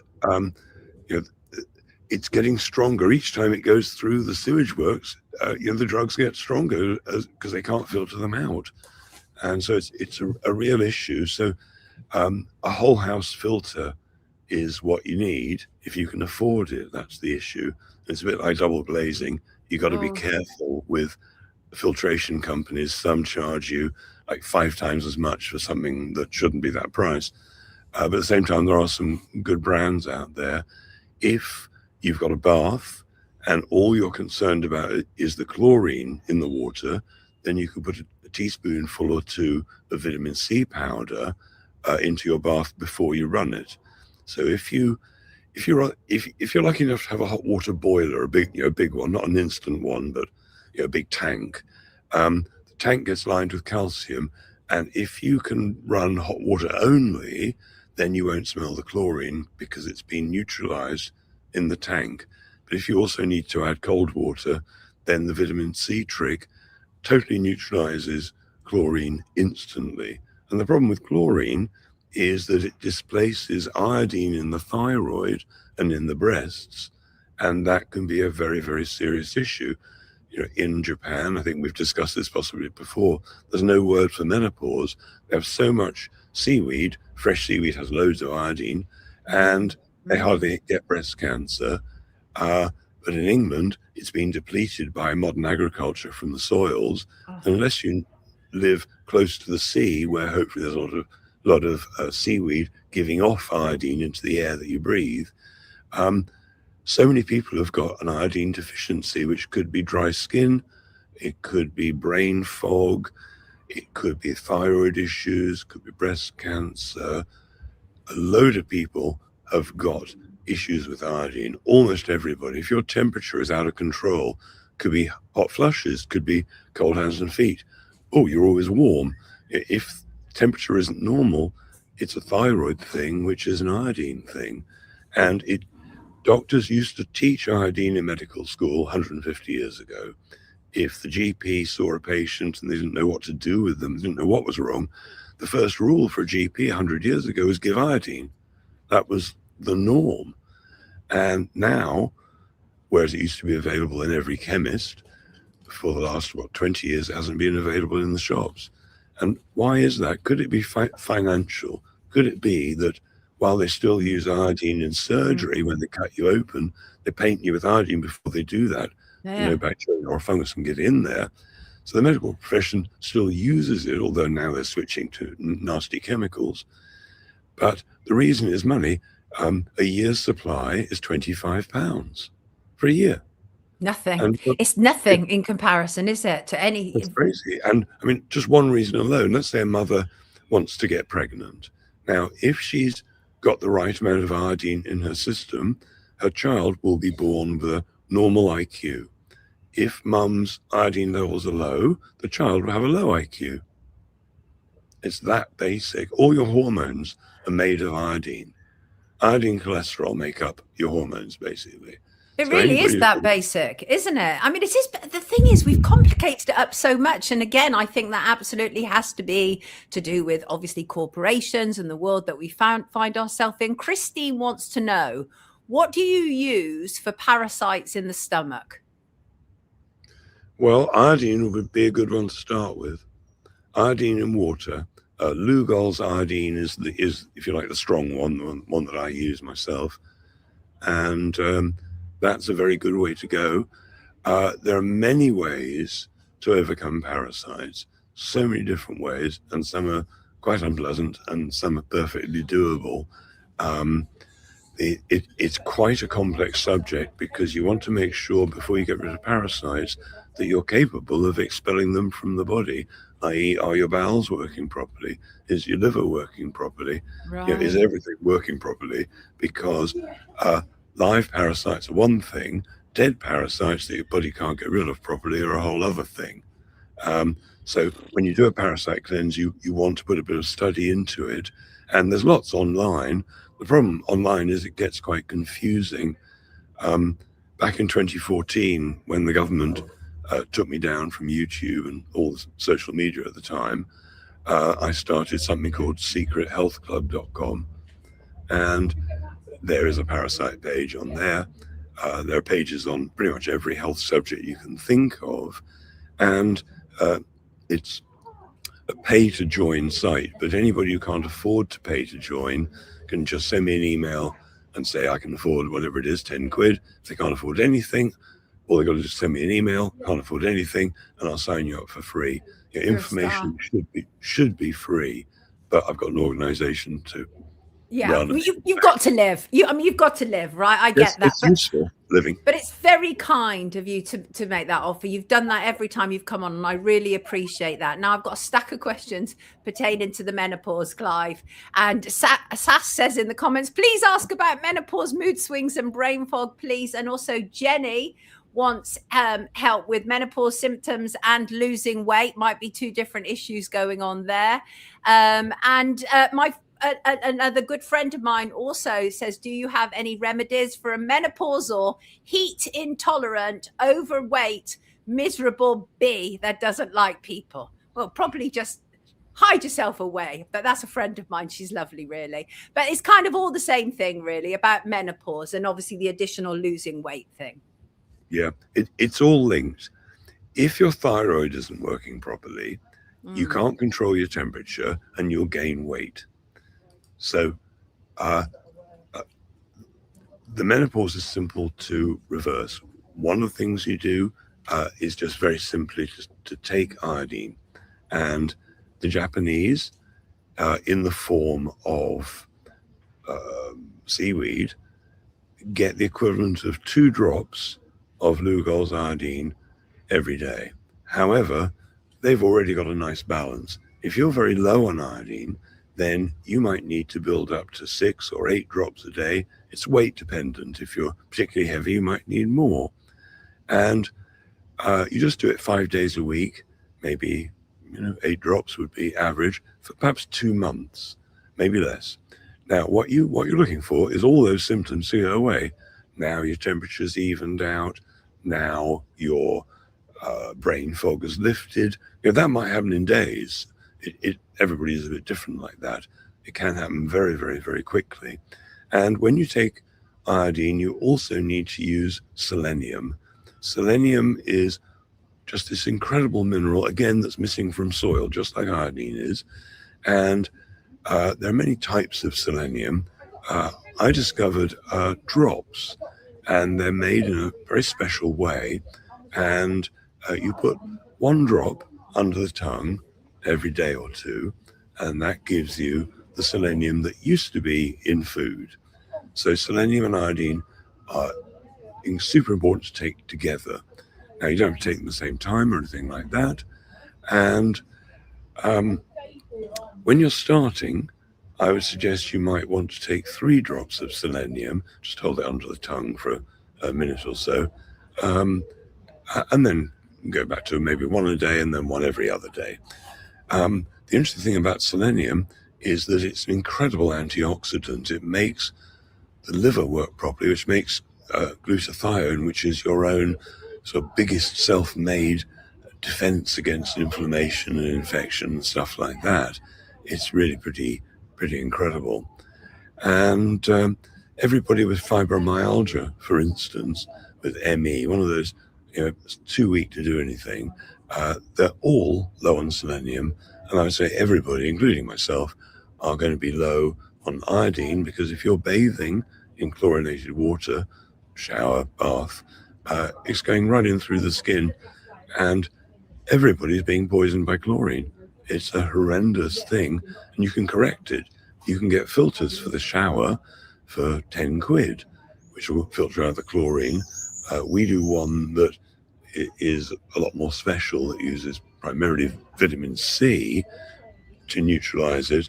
And vitamin C is fantastic for skin. A lot of people who use the vitamin C in the bath or in the shower report their skin looks much better. Vitamin C is perhaps one of the most underlooked supplements that there is. First time I came across it was my dad's best friend. He got cancer for the 2nd time, and he got in touch with Linus Pauling, the only man to win the Nobel Prize personally twice. He said, well, what do I do? And Linus Pauling said to him, take 35 grams of vitamin C every day in small doses, 2 grams at a time. And when he did die 20 years later, it wasn't from cancer. And so I'm not making any medical claims or anything like that. It's just hearsay. And when I use the word cancer, I spell it with a K for legal reasons. But there's so much that we just have no idea about. Yeah, exactly. Carenza has a question. Actually, she talks about iodine in her question. She says, I'll be listening live, but can't live chat as I'll be working. Can you ask him what he thinks of doing a heavy metal detox and if it's necessary? I take iodine daily as per his suggestion. I've seen a lot of people talking about taking Chi-Light to heavy metal detox. Is this something he would recommend? I started looking into it as a way to counteract all the spraying they are doing and the residual crap this exposes us to. Many thanks, Carenza. Well, yes, it's interesting. Clearly, we're all being poisoned. Forgive me, I've got something going on in the background, and I got distracted. That's What all was the right. problem again? Sorry. So she's talking about heavy metal Oh, detox, yes. whether Yeah, you I can remember now. recommend that. Yeah. No, Yeah. that's all right. It's hard when you've got other stuff going on. It's fine. Absolutely fine. Go on. So again, it comes back to, are you ready for a detox? Let's say you've got loads of mercury in your system. Let's say you got it out of the cells and now into the bloodstream. If you don't have the capacity to actually excrete it, you'll feel a lot worse and it'll just go back in again. So again, any sort of detox, it's worth just putting some study in to make sure you're doing it right, because it's so easy to do it wrong. Now, some people go on this massive 2-week detox or something, or 7-day detox. I don't think that's the right way to do it. Generally speaking, unless it's an emergency, I think one wants to do it slowly. Just be mindful No every rush. day. But you're no rush, so you're not stressing out the body with too much nastiness. And things like vitamin C are great in so many ways. They do detoxify you to some degree. Iodine detoxifies you to some degree. It's particularly good at killing bacteria in the gut, for example. Fulvic minerals, the soil-based fulvic minerals, are incredible. Probiotic foods, super important, because we have bacteria in us that's well capable of doing a lot of our detoxing for us. Well, The liver, exactly. yeah. We talked about this before, haven't we? How incredible and phenomenal the body is. And we just, it's ridiculous that we don't actually take full advantage of what our body is capable of doing. So absolute insanity. But you're saying don't rush it. There's no need to rush it. And in fact, that would not be to the person's advantage anyway. Well, unless it's an emergency. Some Right. people are seriously poisoned and they have to do it. But then there's many protocols about how to do it as safely as possible. Same with coming off drugs, for example. Right, exactly. Yeah, it's coming off alcohol. Same stuff. Amy says, brain fog, please. Again, iodine and selenium, number one. I mean, there are other things to consider. One of my favorites is methylene blue. Now, methylene blue is a massively controversial supplement. It was developed as a blue dye in, I think, the 1880s, was taken up by the hospitals in the 1890s, was the primary malaria cure in hospitals at one point. It's still used, but not often. But it's been reintroduced, I suppose, in the last maybe 10 years or so. And a lot of people, the first day they take it, it's just a tasteless blue liquid, put it in water. Many people on the first day notice their brain wake up, and it's capable of building new neurological pathways. So people who are demented, basically, people who've got a number of neurological issues, are finding that methylene blue is incredibly helpful. Now, because it's, if you like, hitting the press, last couple of years it's become quite well known, masses of hit pieces about it, just like there are with almost every natural thing.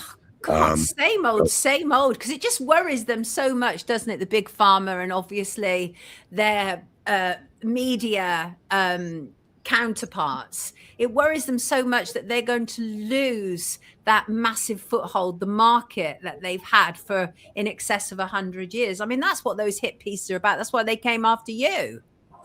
Yeah. Well, while obviously I make a living, there isn't a huge profit in any of the things I'm discussing. But the pharmaceutical industry, one chemotherapy drug might be £100,000 for a course, as opposed to 35 quid for a few months' supply of vitamin C.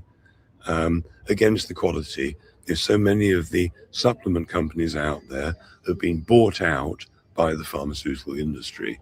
So the supplements that used to work now don't, because they put a coating on the outside, or who knows what they do. But Holland and Barrett used to be owned by an arms dealer company. It's all pretty crazy. And the more you look into who owns the companies, you might be shocked. Yeah, or not really, because remember who you're talking to. I'm never shocked by that level of corruption. To go back to Jenny, because Jenny had also asked about menopause, but also about losing weight. Did you tackle losing weight? Because you said it was kind of the same, along the same lines, right? Well, you see, if your thyroid gets out of whack through lack of selenium and iodine, then you tend to put on weight. That's one of the things. Not drinking enough water can be another thing. Eating too many processed foods, particularly processed carbs, and not eating enough natural fat, be it coconut oil, butter, cream, animal fat. Probably, apart from drinking water, one of the best ways to lose weight is coconut oil. If you like the taste of coconut oil, the solid white stuff, I quite like it off the tablespoonful. Ooh. It fills you up. It's so filling. I mean, a good example is going to a restaurant, they offer you a bread roll. Why do they do that? Because it makes you starving hungry. If they cooked you a little 1-egg omelette, you wouldn't be nearly so hungry and you'd skip the first course. And so if you eat fat, it's incredibly good for the brain because the brain's made of cholesterol. As I mentioned, iodine and cholesterol go together to make your hormones. I feel very sorry for vegans, unless they're eating coconut oil. I mean, vegans are missing out on a lot of nutrients that are really only available generally from animal products. I don't know if I entirely agree with you on that. I do think it is possible to have a good, balanced vegan diet. I do. But I take your point. You've got to know what you're doing. You've got to understand. That's the problem. Yeah. And, as we know, a donut is the vegan, but the hole in the middle is the only healthy bit.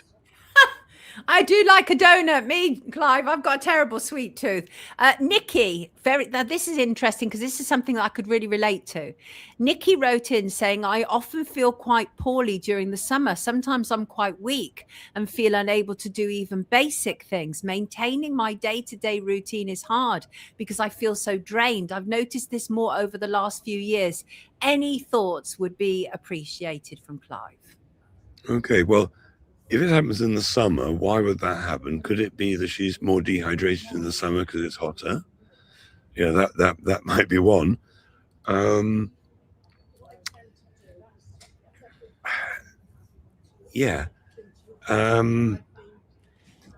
a tough one, isn't it, really? Because people are so impacted by weather. I definitely am impacted by hot weather. I get quite whooshy. I used to get sunstroke a lot as a child. Yes, I had sunstroke. It's awful. Okay, I think the first thing to try, other than the water, would be B vitamins. The type of B vitamins you want are the methylated ones. That means they're natural, basically. And a B vitamin supplement can do so many things. It can make you happier. Famously, it can give you more energy. That's why even the doctors give you a B12 shot. Right. That can boost your energy for a month. But if you do B vitamins, and the thing is that B vitamins are very hard to get for vegans. They're in all animal products. But anybody who's feeling tired, particularly, let's say, halfway through the day, just feel like you're on a nap, that could be low blood sugar, but it could be B vitamin deficiency. B1 is all about appetite. You haven't got enough appetite, you need B1. If you've got too much appetite, B1. If you've got Parkinson's, B1. Anorexia, B1. B2 is all about skin, you've got acne, whatever. B2, B3 is about happiness, from schizophrenia to manic depression, bipolar.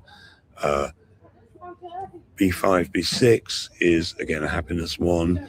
And it goes up the charts. B9 is folates, which are essential for pregnant women, not folic acid, which now they're adding to bread, whether you like it or not. I know, I was going to mention that, but thank you for raising that up. Exactly. Easy to get round it.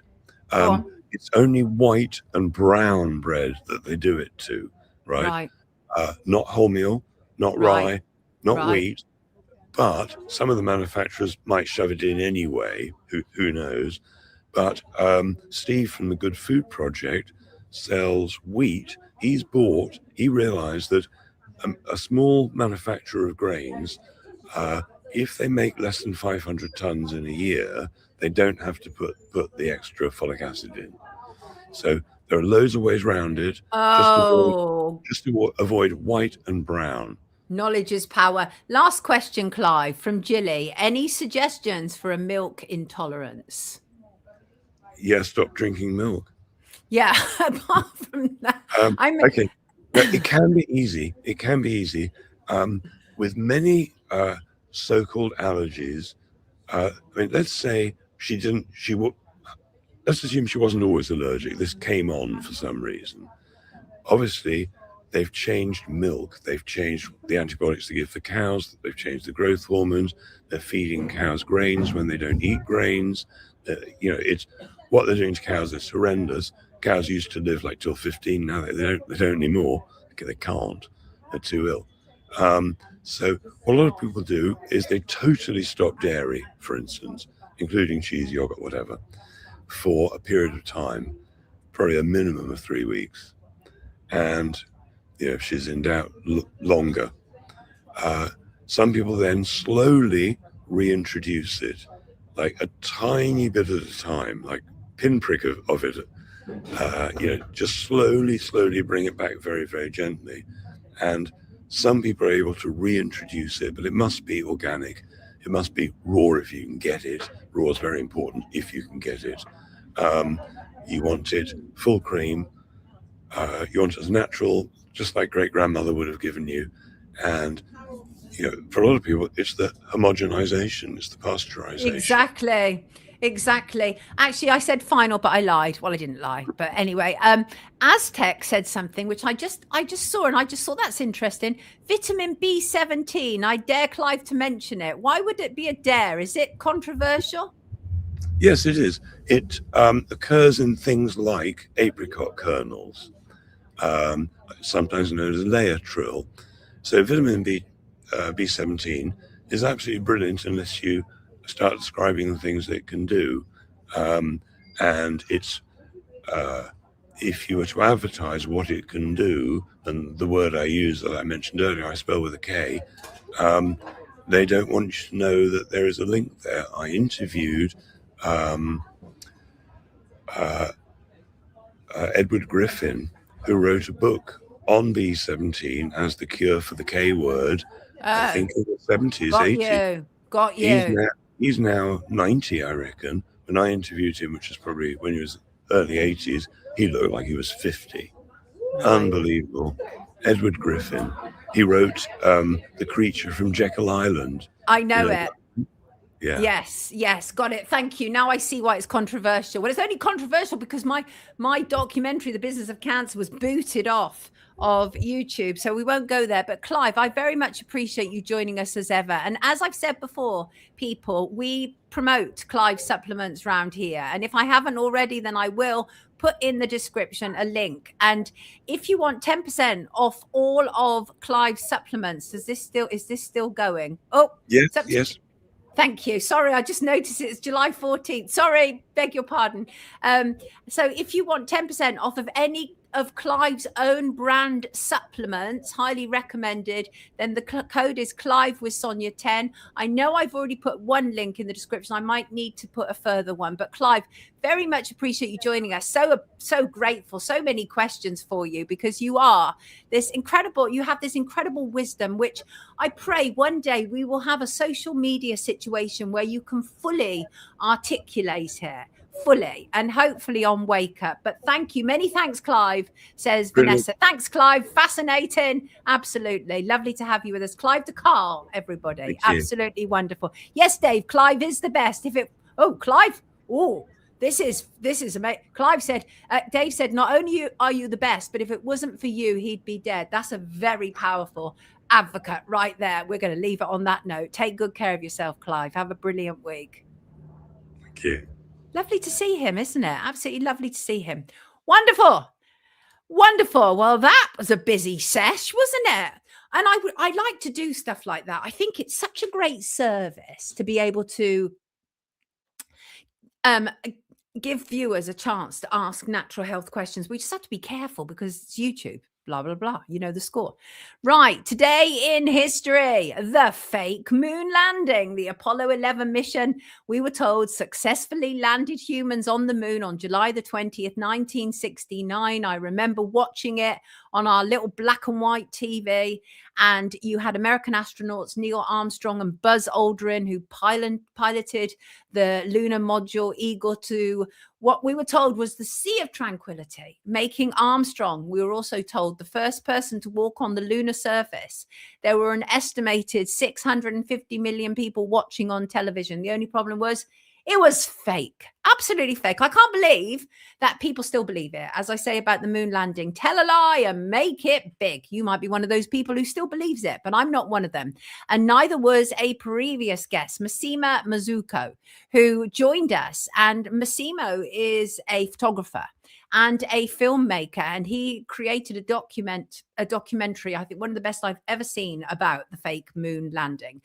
And one of the people that Massimo had worked with for a very long period of time was the photographer who created, you remember the Benetton campaign, the United Colors of Benetton? Well, that's who in this clip Massimo refers to. So I'm going to play you what Massimo had to say briefly. It's a much longer interview available on YouTube, but this briefly, couple of minutes, is what Massimo had to say about the moon landing. When you have to fake a situation, a sunlight in the studio, say you want to go to the Bahamas and shoot bathing suits, but you don't have the money to go to the Bahamas, and the magazine will say, can we do it in the studio? And you say, of course we can. What you do is you take a very large sandbox, you erect a transparent screen behind the sandbox onto which you project the slide of the sea. And then you take the girl and the model, you put her in the middle of the sandbox, and you shine a strong spotlight on her. And basically 95%, you would get a 95% picture similar to what you would get at the Bahamas. That 5% only for professionals can tell the difference. People are fooled very easily.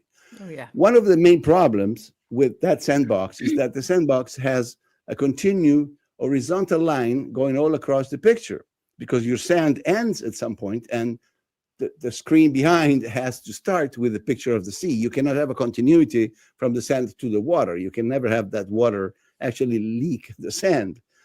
If you look at that picture, which is just a coincidence, you can see a very straight line going all across the lower third of the picture, where you have the foreground. The sand is much grayer, very moved. That is the actual sand in the studio. What you see behind that line, horizontal line, is actually a front projection or a rear projection, you can have both, of a picture of a mountain somewhere. When I started seeing that, and then I started looking at more and more and more pictures, and since they published them all, I figured out that the 99% of the pictures had the same problem, including a 360 panoramic where this continuous line goes all around, which means that either the astronauts were landed on a cone and the mountains were in the distance, or we're in a studio. So what I did when I saw those pictures, I called my old, mentor, the photographer Toscani. I was still in good terms with him. And I asked him, Oliviero, what did you think when you first saw the Apollo pictures of the moon? And he said, and I quote him, he said, had they given it to me, I would have done a much better job.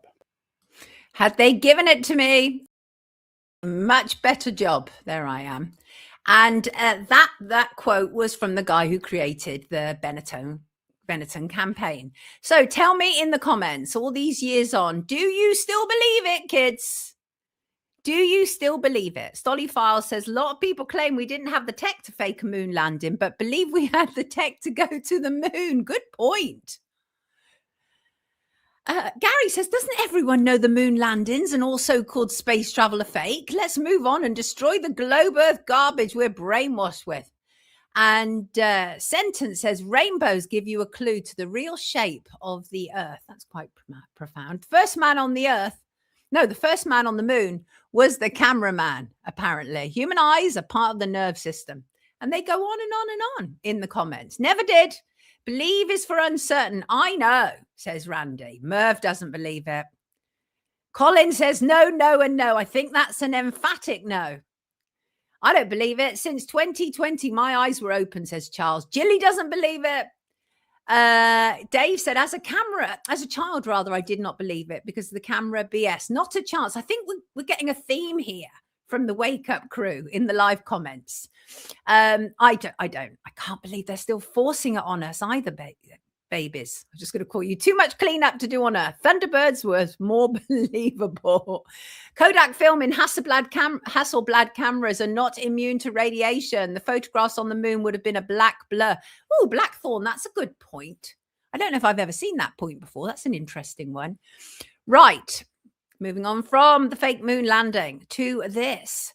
3 sisters. This is a bizarre story that I have previously covered and I'm going to cover today because there is a slight update. The deaths of sisters Jane Adatoro, Christina Walters and Rebecca Walters. There's been new information given to the press. Apparently, neighbours and witnesses told Sussex police, who are investigating this, that the 3 women were at home on the evening before the early hours when they were discovered. So these are 3 sisters, we were told, who walked into Brighton Sea and drowned. And so the final hours timeline is now made up as follows: that they were apparently seen on May the 12th at 9 p.m. They were seen by neighbours at their flat they shared in Greenford, West London. So that's 9 p.m. before they were found in the early hours of the following morning. Then overnight, we are told that the women left their home, travelled roughly 2 hours to the south coast to Brighton. And police apparently have reviewed hundreds of hours of CCTV and they have not come up with much information.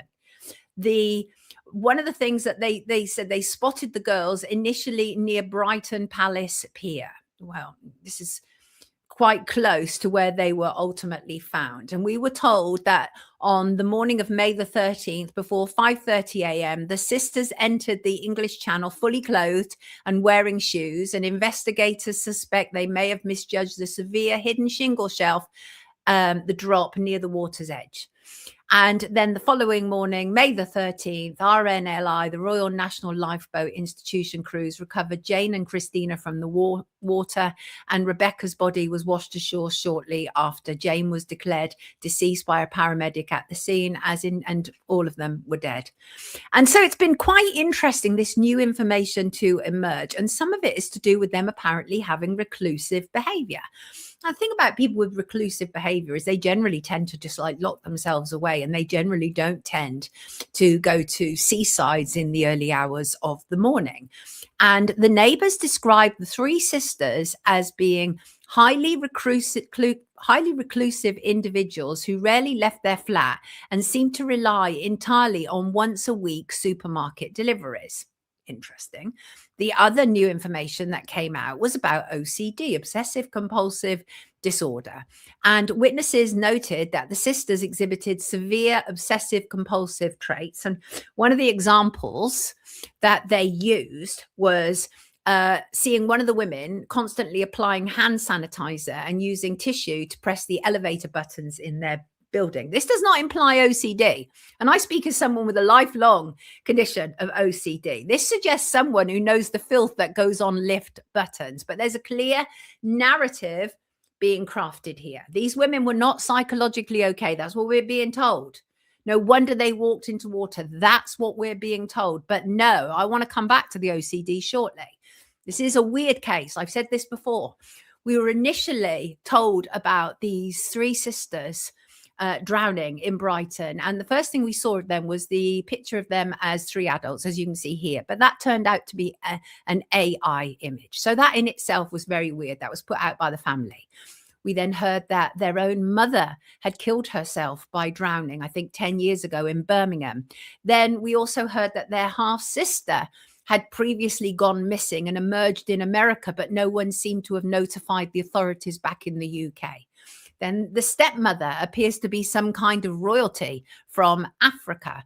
The recent funeral, public, it's available online, was curious. It left me feeling uncomfortable. Some of it felt very performative. There's a funeral fundraiser. The GoFundMe has been a cause of concern for some online commentators. Now, I have to say, a week before the funeral, I was contacted by the women's uncle who had launched the GoFundMe. And I had sent him a message on GoFundMe saying, I would like to talk to you.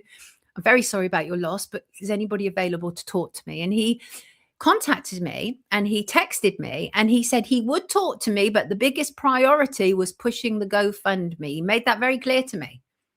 And then I didn't get to speak to him, and I'm still hoping to speak to him. But he made that very clear to me. I looked last night. I think the GoFundMe has raised over £45,000. And the funeral would not have been cheap. The funeral would probably have cost, I would imagine, about 30 grand or something like that for 3 women, possibly. But I just found that weird when the uncle had contacted me and he was like, I will talk to you, but our priority right now is we've got the funeral next week and we need the GoFundMe to be pushed. Now, I understand if you're really concerned about money and you're concerned about covering the fees of the funeral. But for me as a journalist, it was a really weird opener.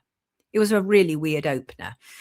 So where are we? Well, the authorities claim that they have reviewed hundreds of hours of CCTV and then conducted house-to-house inquiries to figure out why the women left their flat that night. Sussex police, in their wisdom, have ruled out any foul play or any third-party involvement. They cannot ascertain right now why the sisters apparently made the late night trip to Brighton. That remains a mystery. So no third party involvement. That's all been, any foul play has been ruled out. Unknown motive.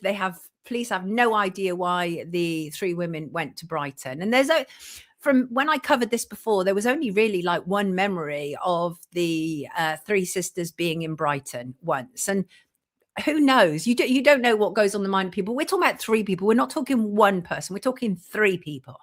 And I was also contacted by people from within the actual council of Brighton and Hove to say to me that this is off. There's something they're not following usual protocol. And it's interesting because a man who actually works along that Sussex Brighton coastline and erects those beach huts also left a comment for me saying it's actually true. There are people who die often in Brighton waters, but 3 sisters together was weird. And of course it's weird. People know it is. And the information being put out makes it more weird, such as a lack of solid information. Do you know what's so weird? So May, we're heading into nearly 3 months, right? And there's so little known about these 3 women, right? It's as though they didn't actually exist. Little, if any, internet footprint, no social media, so reclusive. They all seem to stay in their flat 24/7 and only receive food delivery once a week. Yet somehow, for some reason, they left their home on that night, traveled to Brighton to walk into the sea and drown themselves. So the cause of death has yet to be determined. And I want to go back to that OCD because that's the big one that they're now pushing. And if you've never had OCD, it makes it sound like they were incapable of their own power, their own autonomy. That isn't necessarily how OCD works. And this was all this stuff about the OCD I noted was first of all in the Sun. Well, the Sun newspaper, absolute propaganda. You can never really trust what's being said in there. And it's an establishment newspaper owned obviously by Rupert Murdoch. And one of the reasons that I decided to do a psychology degree in my 40s included the fact that I wanted to better understand myself so I could conquer my lifelong OCD. And my lifelong OCD came about when my mum was admitted to hospital on my 7th birthday. And I knew something was desperately wrong, that my mum could not be at my 7th birthday party. So I knew something was desperately wrong with her. And when she came out of hospital, a week or so later, that was when my OCD kicked in. And I've written about this, available online. And what would happen was I would come out of my little Cotswolds street and I would try to beat the bus because the voice in my head said, if you beat the bus, then your mum won't die. And that's essentially what it is. OCD is obsessive thoughts, compulsive behavior, and it is a disorder. It's thoroughly unpleasant. So I've been through it all, and I've done some crazy things. When my daughter was young, I would make sure that all her toys were upright so they could breathe. I would make sure that coins with the Queen's head on were upright so that the Queen could breathe, right? I've been through it all. Overly checking cookers to make sure that I haven't left them on, pulling out plugs more than is probably necessary. And that's because I was involved in 2 house fires as a child, one of which I actually started. So I do get OCD. I really do. And I know that there are different stages and phases of it. I'm still struggling to believe that they're pushing this OCD narrative because they want to make out that the 3 sisters were so unhinged that it is absolutely plausible that they would walk in the sea together. And I'm also pleased to tell you regarding OCD that in recent years, I worked so strongly and effectively together with the knowledge that I'd gained from my psychology degree that I've all but completely overcome the unwanted, intrusive thoughts. I still have issues around the cooker and wanting to make sure that everything is safe in terms of the electrics. But in terms of everything else, I've dealt with that. And it's not easy at all. And one of the things that I learned when I was doing my psychology degree was about cognitive behavioral therapy. That's not for everybody, CBT, and it's really about replacing intrusive thoughts. But I also created my own sort of cure, my own way of dealing with it. And that is I would actively fight with the internal thoughts. So as soon as they came, I would like bully them to be quiet, essentially. So I'm like, my brain is like working, fighting against itself. And I would do things like, tell it, I don't care about your thoughts. They're not strong. They're not going to change my life. I'm stronger than you. I will battle you. I will overcome you. And I said that repeatedly, every time any of those thoughts came and made me want to do it. And it was very hard to resist not turning toys upright because I didn't want them to suffocate. Because OCD is a bit crazy making, right? It's a bit crazy making. But I am really I've pretty much overcome it, as I say, except for when it comes to things like fire. I don't think that's ever going to go away. And I am uber careful about fires. I pull out as many plugs as I can at night. So I don't like that narrative that's being set for them, that based on using hand sanitizer because you don't want to touch a lift. That sounds like practical sense to me. And so also there is the inquest, which is ongoing. Penelope Schofield, talked about her before. She's the senior coroner. She once served time in prison for perverting the course of justice on behalf of a police officer boyfriend. And that will resume, I believe, in October. There's been lots of stuff in the papers about don't want conspiracy theories, don't want armchair detectives, urging the public to show compassion. So it's all right for the legacy media to talk about it. They don't want us online to talk about it. And I'll be very clear, I am absolutely showing compassion. The women need people to ask questions on their behalf. And I'm doing it. Yes, of course, I feel for the family. But a GoFundMe makes it a matter of public interest.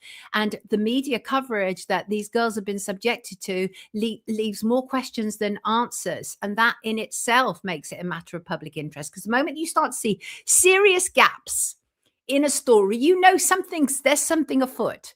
And it does concern me. So detectives appear not to be having much luck at all. There's this invisible window that they're now operating between 10 p.m. on that night. But that can't be right, because it's going to take them at least a couple of hours to have got from Greenford to Brighton. So if the neighbour saw them at 9, that then shifts to 11 p.m. So detectives now presumably are working with a window of 11 p.m. to 5:30 a.m. when they were found.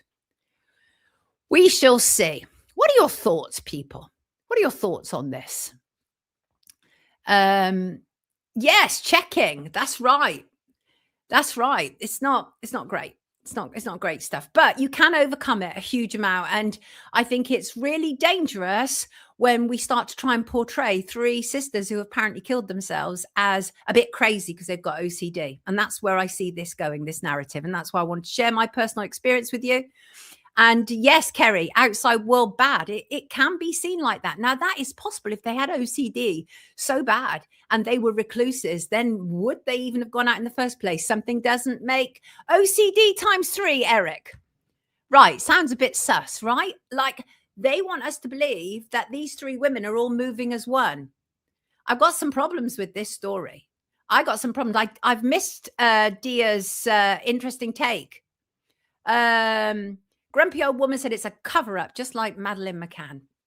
I cannot rule it out. And all my instincts have kicked into gear and said something is definitely amiss with this story. Something is definitely amiss. Right. What else do I want to talk about? Your shout. We should remove Rolf Harris's name from a Blackpool comedy carpet. What are your thoughts about this? This is very interesting. Let me just bring in some imagery here. So Eddie, lovely Eddie, contacted us, and Eddie is not happy. Eddie is one of those gems of the community. He constantly works in the community, always trying to do right by the community and the people within it. And there we go, that'll do.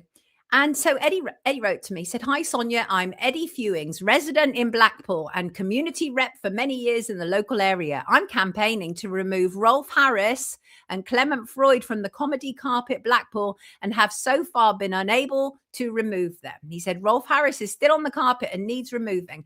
Now, Rolf Harris, of course, was convicted. But Clement Freud was not convicted. What happened with Clement Freud was when he died, so people came out and said that they had been abused by him. But Eddie definitely stands a chance with Rolf Harris, one would think, right? Because Rolf Harris was convicted in July 2014, convicted of 12 counts of indecent assault on 4 female victims who were between the ages of 8 and 19 at the time of the offence. And Eddie said, "Quite frankly, I think it's out of order that Rolf Harris's name is still there. It's no secret he was convicted of offences involving young girls, and it does Blackpool no favours when he's still included in the town's tribute to comedy heroes." I agree with Eddie. Harris was nearly as bad as Savile. Pretty bad, I think, Stephen.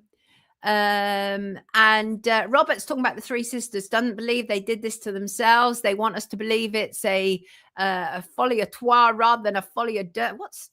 Wait, no, B, is that in relation to something else? Sean points out that William Merritt wrote a book on Rolf Harris's proclaimed innocence. Get them off the carpet, says Fokker Films. I tend to agree with Eddie. Although there is obviously the argument, and that is, should we remove historic tributes because of changing information? Because isn't that like sanitizing the past? Shouldn't we just kind of like accept what went on in the past, not try to erase it, to acknowledge it? What do you think about that? Anyway, Eddie wants those names off the carpet. I kind of agree with him, I have to say. Certainly about Rolf Harris. Again, Clement Freud not been convicted, a bit more tricky. But Blackpool Council is not interested in doing it. That carpet it's an art installation. It was created by artist Gordon Young, first unveiled in 2011 to great fanfare, quickly became an iconic feature of the town. Sometimes the past isn't true. Mick said, "Don't worry about Nonce Harris. I will get it sorted." That sounds interesting. What's going on there then? So yes, if you want to support Eddie, I think I've already put links in the description. If I haven't, then I will. He's got a Facebook page. He also has his colleague, Will Banks. And he says, "I've got support cross-party. Paul Galley, leader of in the Conservatives and the..." Oh, I'm not sure what that means, Eddie. But he talks about cross-party support from Conservatives and the Reform group, but no Labour support. I'm that shocked. Colin says, "Agree. If we erase the bad history, we will never learn from it." But then Humphrey talks about the BBC statue, and I definitely want that down. I definitely do. Robert thinks that it's disrespectful to the girls and women to leave it up there. We have to take it down. Beyond belief, I'm not going to read that out, but I take your point. I take your point. The council is Labour there, says Senton. Oh, that's why he's saying that. Got it. Got it. Anyway, more power to your elbow, Eddie. Eddie's one of those good ones. You know, I don't like establishment awards, but I always think that people in the community who are always helping the community and always trying to do the right thing, like Eddie, they should have establishment awards at least. Oh, I like that, Gary. A Rolf should become slang for any filth on carpets. Imagine that. You've done a Rolf. Woo! We need that horrible BBC statue removed. We do, monopods. We absolutely do. So, Fokker Films, good point. Yeah, but Sonia, this is a comedy venue, not a sober statue in a square. Folk go to comedy clubs for a good time, and then effing nonsense on the carpet. Yes, so do I, Dave. Don't start saying that. Woo. Right. Anyway, more power to your elbow, Eddie. Definitely love a bit of that. Bit of work in the community. Richard Kerr wrote to me. Do you know Richard Kerr? Richard Kerr is perhaps the best known survivor of extensive trafficking from Northern Ireland's boys' home to around the world. His story is absolutely shocking. I've interviewed him before. There's an extensive interview on YouTube, and he wrote to me saying about his case has been settled. So what has happened is he has now received £100,000 High Court settlement, which is nothing compared to what they did to him, because he was trafficked, because he was sexually abused and exploited as a child while resident at the notorious Kincora boys' home in East Belfast and other institutions, such as I think it was William's home, where he started off. And he and his sister, very sad story. I think he was only 6, his sister was 5, and just one night, social services or whoever it was came, took them from the home, and that was it. These poor babies were just institutionalized, and he was repeatedly abused. And it's really very heavy stuff. Anyway, the settlement has now been finalized. It resolves a long-running civil lawsuit brought by Richard. And he wrote just to say, I am now able to speak on my experience, because when I interviewed him before, he couldn't talk in depth about it. And he also said, I just wanted to thank you. And I thank you, Richard. We are more than happy to keep alive what has happened to you until you get some justice. And I'm going to play a wee clip of from Richard from before, if you're not familiar with Richard. I was taken to some locations, and I was interfered by those experiences as well. And then I was taken to Kincora at around about the age of 14. When you were still at Williamson House and you were taken to these locations, was it with a series of different people or the same regular ones? Early on, it was the regular ones. They came in twos, and then they had their friends had friends. Well, they would say that they were my uncle, and the problem is I didn't know who my family were. And I got to think about the time frame, that the mindset that I'm in. You know, I was removed from my family at a very early age. I didn't know who was my family at that stage. And so they would come up and they would report themselves as they were my uncle. And they would take me out in the car. And then there was times they would tell me to go to the back of the facility. There was a fence there, and I would climb over, and they told me to get into the car. And I would be taken out on day trips, and sometimes I'd be gone for 2 to 3 days. Sometimes I'd be gone for 2 to 3 days. This is what these people did, and I have to agree with Kath Hutton. 100K is nothing for what they had to endure. It's nothing, Kath. But at least it is an acknowledgement. And this is the important thing. The lawsuit accused the British state of covering up what happened to Richard. It alleged that the Royal Ulster Constabulary, the predecessor to the PSNI, failed to properly investigate the abuse, and that previous inquiries failed to expose the full scale of the operation and the suspected complicity of British state intelligence agents. And the defendants did not legally accept liability. Of course, they wouldn't.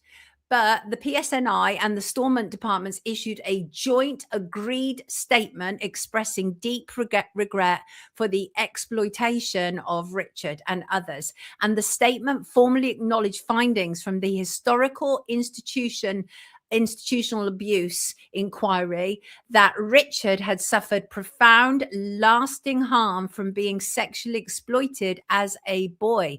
And it should be noted that one of the names that Richard has said was his abuser was controversial former MP Enoch Powell. So, Richard, I'm very glad that you've had that acknowledgement. You deserve way more. And I look forward to welcoming you back on Wake Up. So much evil in this world, Stephen. He's got, yes, Dave, it's terrible. It's appalling. He deserved so much more, so much more. Right.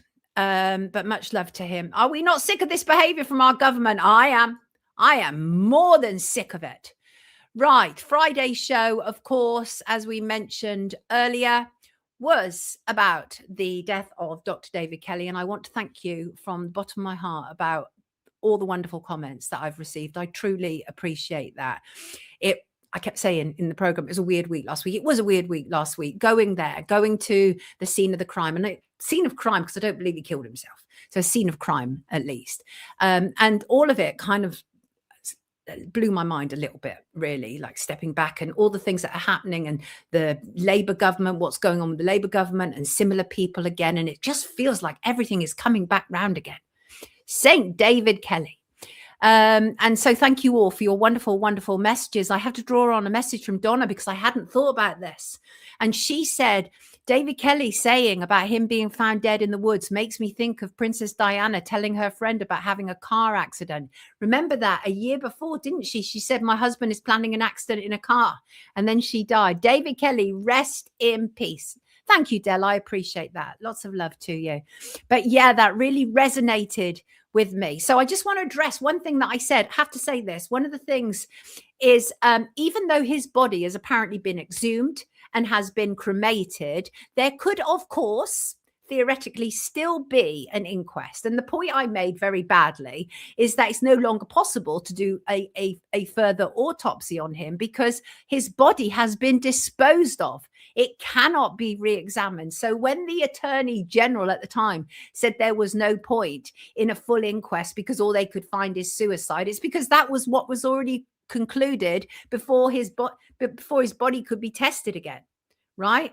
So I just wanted to say that, yes, of course, there could be a full inquest. It wouldn't necessarily supply any answers different to what they've already got because they have got rid of his body. Thank you. I appreciate that. I appreciate that very much. And I'm going to be doing more of those last walks. I am, because as a journalist, anybody who goes to a scene of these things, you always pick up so much more information just by being there. So probably the next one I might be Jill Dando's last moments, because I get a lot of requests about Jill Dando. Thank you, Monopods. Yes, Amy, Enoch Powell, who everyone worships for the Rivers of Blood speech. Yeah, but not me. Inquests are in the Matrix. Thank you, Robert. I did my best. Please stop saying sick of it because we want you to stay well. Words are powerful, as you know. Crafty Kim, I take your point. I'm not sick of it. I'm healthy of it. Does that help? Take a friend this time. They're a bit concerned about my wanderings on my own. So, but thank you very much for all of your truly wonderful messages. I very much appreciate it. I will put a link in the description to this video if you haven't yet seen it. Just this for David Kelly. Yes, Gary, hellhole at Port and Down. They do terrible stuff. Thank you to the donators to Wake Up. Wake Up simply would not be possible without your donations, and I appreciate you so much.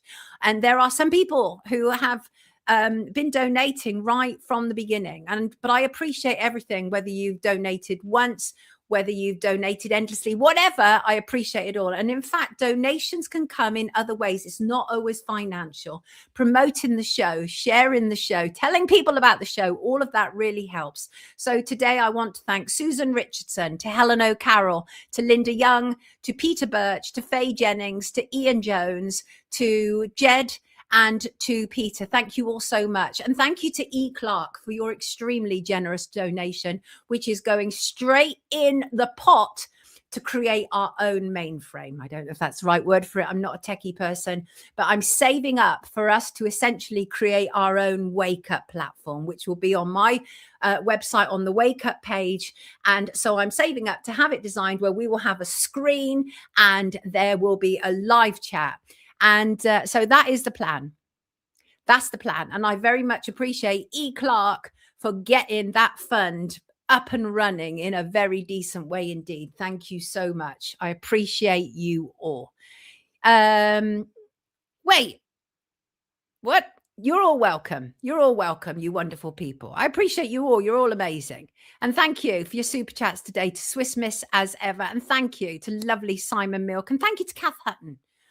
I do appreciate you all. So we are slap bang in the middle of Barbo's basket, which I talked about last week. I think it's Barbo's basket, you know, in my memory. I mean, I'm old, people. I am 61. I can't remember everything, right? And we talked about it last week. And it was a time foretold of great positive shifts in humanity, both collectively and personally. And it's supposed to be around these days, the 19th, 20th, 21st. And it got me thinking a lot. And about, you know, the potential of a whole new era starting. And I love that idea. And it got me more and more thinking about sometimes we have to go through situations that appear thoroughly unpleasant at that moment in time, but actually it's for the greater good. So I wanted to talk about trusting the process. People often think about trusting the process when they're at a point in the journey when you are going, what the hell am I doing here? And I had that moment last week when I was doing the Dr. David Kelly walk. And there was a moment when it was so deserted and I just thought, what the hell am I doing here? Am I absolutely mad?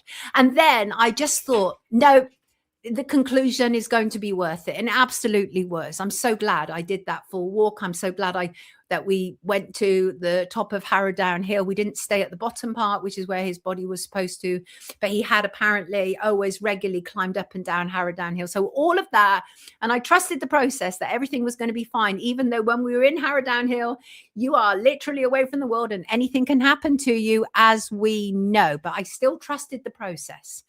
And what that really means is believing that consistently following your plan or journey will eventually lead to success or a positive outcome. Even when immediate results are discouraging, confusing, or out of your control, it emphasizes focusing on the present steps rather than obsessing over the final destination. So whether that is doing your garden or any kind of project or a hobby or shaping up your body, if you are showing up and doing your best, you will manifest the result. I believe that. And you know what? The thing about trusting the process is the ultimate in mindfulness, isn't it? In living in the moment. You're not worried about what lays ahead because you're just dealing with the here and now, and you have a belief that your role is good enough and sufficient enough that you're supposed to be there and it will ultimately all make sense. So trusting the process also means shifting your focus. It means it requires letting go of fear. You're here, you're now, where is it taking you? And if you feel that you are stuck in a past or in worrying about a present, you can get help for that, obviously. There are ways to do it yourself, but there are therapists, there are life coaches. Got to be careful though. You don't want just anybody messing with your brain. If you break down the word therapist, it breaks down to the rapist. So, you know, I think you take my point. But the thing about, you know, trusting the process is about letting go of control. That's really what it is. And that's a really good thing because sometimes people are like this, like gripping on so tightly to the control in their life. And so again, instead of worrying about the next step, right, you direct your energy into the immediate, manageable and tangible daily steps that you can take. Break them down one step at a time. And when you trust the process, it acts as a reminder, really, that failures, that setbacks, and that the struggles that come from beginners. If you want to write a manuscript, a book or whatever, right? At the beginning, hard. It can be really hard when you're trying to work it all out. What's this character going to do? What am I going to do here? How am I going to bridge that? All of that is really hard stuff, but don't lose hope. These are all valuable learning experiences. This is all about you crafting a path to your own mastery. So I say, because I'm going to end with a quote, because I always end with a quote. Well, I don't always, but I like to. So the quote I want to end on today is trust the process. Trust the process. God changes caterpillars into butterflies, sand into pearls, and coal into diamonds. And to do that, he uses time and pressure. So if you're feeling pressure and feeling that what you're setting out to achieve is not going to work, keep at it. Keep at it. Be in the present. Be in the here and now. You've got it. I believe in you. I absolutely believe in you. I know you can do this, people. I just want to bring some credits up on the screen if I can. Tell me about your trusting of the process. Do you people trust the process? Important to. I know it's hard to sometimes because you get all these reasons why you shouldn't. Like, oh, whatever. If you write a book, I can't write. A lot of people get that. Quarter way through, I can't write. Why did I ever think that? I must be an idiot to think that. No, trust the process and know that is a necessary part of it. even the inner critique, know that it is all a necessary part of what you're setting out to do. Mel's loves these pep talks. A wonderful way to start the week. High vibe. High vibe. Yes, not to be confused with the New World Order Trust the Plan. No, Dave, never, ever, ever. So I appreciate you too, Merv, and I appreciate you too, Mark. Listen, lovely people, I'm out of here. Friday, if it all goes to plan, it should be a mashup between Wake Up and the Sheep Farm. So I think that's something quite interesting and something a little different for you. And love you all. Trust our intuition. You're very welcome. Fun times forever. I will see you on Friday. Have a terrific week. You beautiful people. You really are beautiful people. Take good care of yourself.